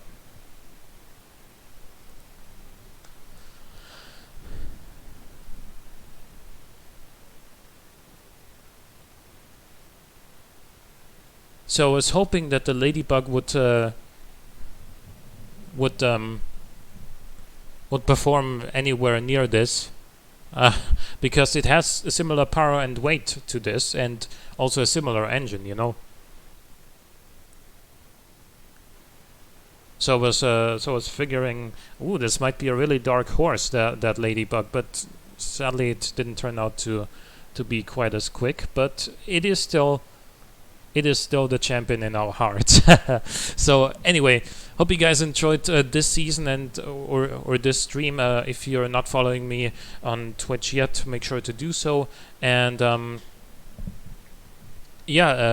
next season has already started. Get building. Send me your 1972 cars until next Sunday.